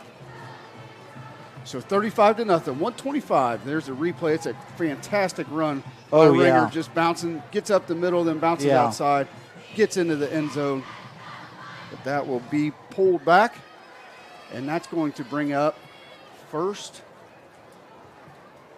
And we're going to see the victory formation just to get that clock rolling. That's a great job.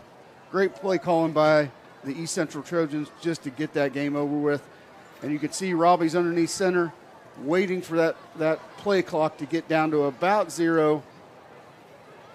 They will need to kneel it twice, and then the game will be over. They'll need to kneel it once. I apologize. And the game will be over at that point. So Blay underneath center. Kneels it. That takes it down to 34 seconds, and that's going to do it here at East Central High School. Congratulations to the East Central Trojans. Homecoming, we wish everybody the best at homecoming. Stay safe. Continue to be great kids in a great community. And congratulations to East Central. And best of luck to the Batesville Bulldogs as they move forward in their season. Takes the Bulldogs down to 2-3 on the season, and East Central 4-1 on the season. We will take 2-week break.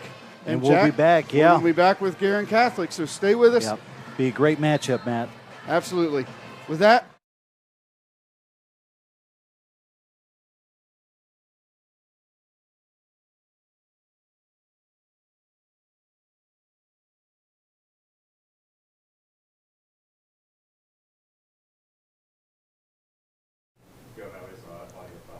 having some technical difficulties with our audio. We'll be getting you back to the reports from the field in just a moment. We'll get those up and running.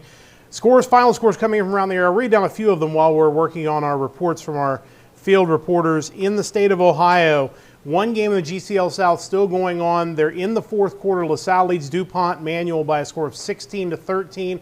So LaSalle trying to come up with a big road win tonight at DuPont Manual. In games that you watched here on Friday Football Live, Elder getting the win over Louisville St. X 24-13, a big night at the pit. Moeller pulling off the big win. They go to 5-0. They defeat St. X 20-17 in what was on one of our feature games tonight. Eastern Cincinnati Conference, Winton Woods 41, Little Miami 7. That's a final. Lebanon and Loveland. Loveland scores a touchdown with 32 seconds left to win it over Lebanon 14-13.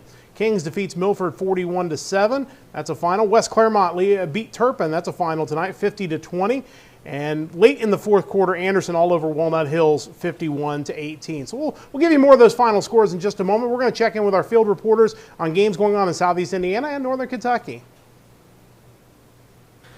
This is Josh reporting from the Tri-State Media Center. As the games wind down tonight, I have some final scores or games that are at least close to the end. Starting with the final scores out of Ohio, Westerville South defeats Big Walnut 31-27. to 24. But in Indiana, 2 of the top 10 teams are in a close one, but Ben Davis leads Warren Central 42 to 28.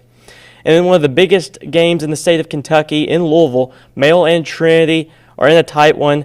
The Trinity Shamrocks come back and take the 1-point lead, 21 to 20, as the game winds down. And I couldn't pass up the opportunity tonight to mention my alma mater, the Bracken County Polar Bears, who lead Frankfort 48 to 13 late in the game, and the Polar Bears look to continue their undefeated season. All right, we've got a couple of final scores for you. So first, Lloyd beat Bishop Brossart 40-3. Covington Catholic beats Beechwood 31-14. Look, we streamed part of that game tonight, but I have to bring it up because of just how significant this win was for Covington Catholic. This is the first time Beechwood has lost a game since the 2020 season, and it blew their perfect record. They've won the past 27 games. They had a perfect record last season and even won the state championship game and have done so thus far this season up until tonight. A couple of other updates for you. At the end of the third, Newport Central Catholic is up 28-14 playing Holy Cross, and Highlands is up 34-25 against Ryle. Now let's check in with Justice White to see what's happening in Southeast Indiana. Thanks, Haven. Lawrenceburg is victorious versus Franklin County with a score of 28-0, and with their record improving to 4-1. South Dearborn is looking like they will continue their undefeated season as they are winning 48-9 against Greensburg. Madison has taken a lead in the Battle of the Railroad with a 34-yard touchdown by Darius J. The Cubs lead Jennings County 35-27. Unfortunately, I still have no update for the New Miami and Milan game. Hopefully we'll be able to bring you a final score for that, but for now, back to the game. Well, all our games are completed, so we're going to just keep it right here in the studio as it's been a great night of high school football here on Friday Football Live. Just trying to wrap up some final scores from around the area. We'll go over all the final scores again that we have at this time. Of course, just remember FridayFootballLive.com. Every Friday night you can watch games from beginning to end. So if you only caught part of a game tonight, you can always check in with Friday Football Live for the complete games. Here are some finals. Right now we still have an update on LaSalle. They are in the fourth quarter. LaSalle holding on to a 16-13 lead over DuPont Manual. That is in the fourth tonight. LaSalle looking to be the third GCL South winner in the night. Elder, a game you watched right here, defeated Louisville St. X 24-13. So big night in the pit for the Panthers. And Moeller coming from behind to defeat St. X in a good one tonight, 20-17 the final score. Eastern Cincinnati Conference, almost all finals. There, Winton Woods blasting Little Miami 41-7. Loveland with 32 seconds left, the game-winning score. They defeat Lebanon 14-13. Kings all over Milford. What a great start to the season for Milford, 4-0. But their undefeated streak ends tonight to Kings 41-7. West Claremont 50-20 over Turpin. That's a final score. And late in the fourth quarter, Anderson blowing out Walnut Hills 51-18. Greater Miami Conference, these are all finals. Lakota East a winner tonight over Hamilton, 21-7. It's Mason by a field goal over Middletown, 10-7. Fairfield a winner over Oak Hills tonight, 45-17. Lakota West no problems tonight with Princeton, 31-7. And the long national nightmare is over. Coleraine has a win. It's been a struggle to start the season, but the Cardinals are on the board. They have a win tonight over Sycamore, 31-21. Cincinnati Hills League all finals. Deer Park over Taylor, 34-27. A late stop for Deer Park gets them the victory tonight. Madeira all over Finneytown, 42-0. That's a final score. Marymount, as you saw right here, coming from behind, getting the late touchdown. They defeat Indian Hill 16-13, and Wyoming blasting Reading tonight, 31-0. In the Southern Buckeye Conference, Bethel Tate 49-7 over Batavia. That is a final score. They're in the final 5 minutes at Barber Memorial Field tonight. Blanchester leading Goshen in the King of the Road game, 38-22. Looking to hold on for another victory in that series. Claremont Northeastern trailing Hillsborough 31-14. That is late in the fourth tonight at Richards Stadium in Hillsborough. Williamsburg, big winner tonight over Lockland, 51-14. That's a final score. Minford defeating East Clinton 41-7. New Richmond blasting Norwood 42-13. It's New Richmond 5-0 and Western Brown next week 4-1. A huge showdown out in, I believe that game's at New Richmond High School next week, so that is going to be a huge one coming up in the Southern Buckeye Conference. Wilmington, second straight shutout win. They beat Aiken tonight 49-0. And Clinton Massey finally on the board with a win 31-17 over Harrison. Fenwick beats Mount Healthy 50-19. Alter, they were leading at the half. We didn't get an update on that one. It was 10-7 Alter at the half. Edgewood beats Chaminade Julienne tonight in the Dayton area 35-21. And Baden was blanking Ross early on. They did end up winning that game to go to 5-0 on the season. In the Commonwealth, we'll give you some final scores there. Covington Catholic ends Beechwood's 27-game winning streak with a 31-14 win tonight over Beechwood. Newport Central Catholic, a 21-14 win over Holy Cross. Lloyd Memorial, no problem with Bishop Brossard, 40-3. Carroll County over Ludlow, 20-6. And Grant County beats Scott, 50-8. In Indiana, Lawrenceburg 28-0 over Franklin County. That's a final score. South Dearborn 62, Greensburg 15. It was Madison leading late in the fourth over Jennings County 49-33. And East Central over Batesville. You saw that one here, 30-0. The final score. And one final score for our spiritual leader, Wes Akers, his Brookville Blue Devils, the mighty Blue Devils. A winner tonight in Southwestern Buckeye League play over Carlisle, 35-0. They start out 5-0. They're the only undefeated team, I believe, left in the Southwest Buckeye League. That is a very good football league in the Dayton area, and certainly a lot of good football left to be played in that conference this year. What a great night it has been on Friday Football Live, and we couldn't do it without all the people in front of cameras and all the people behind the cameras tonight. We want to take a moment to thank all of those people before we go off the air tonight. Our director and executive producer, Wes Akers. Our associate director was Travis Martin. I'm your host and producer, Matt Sexton. Logan Ansel, our producer as well. Paul Kramer, director of photography. Justice White, Haven Wolf, reporters and producers. Josh Cobb, also a reporter and producer. Brady Kramer and Jenna Fryer, our associate producers. Thank you to everybody on our cast and some of our cast members that weren't here tonight as well. A lot of these ladies and gentlemen get here as early as 3:30 in the afternoon to get this all set up, to make this run, and it's a great production, and they do such a great job with it, and I'm the one that gets to sit in front of the camera and talk, but they do all the hard work back there, so big thanks to them for volunteering their time to be able to make this work every Friday night. And speaking of which, we'll be back next Friday night for Friday Football Live. We have passed the halfway point of the season. It'll be week number 6. We'll start talking about playoff possibilities in the state of Ohio next week as we get into conference play across the Buckeye State, and there'll be some big games in the Commonwealth and in Southeast Indiana as well. So for our entire crew here at Griffin Hall at the Command Center, I'm Matt Sexton saying so long. We'll see you next Friday night at Friday Football Live here at Northern Kentucky University.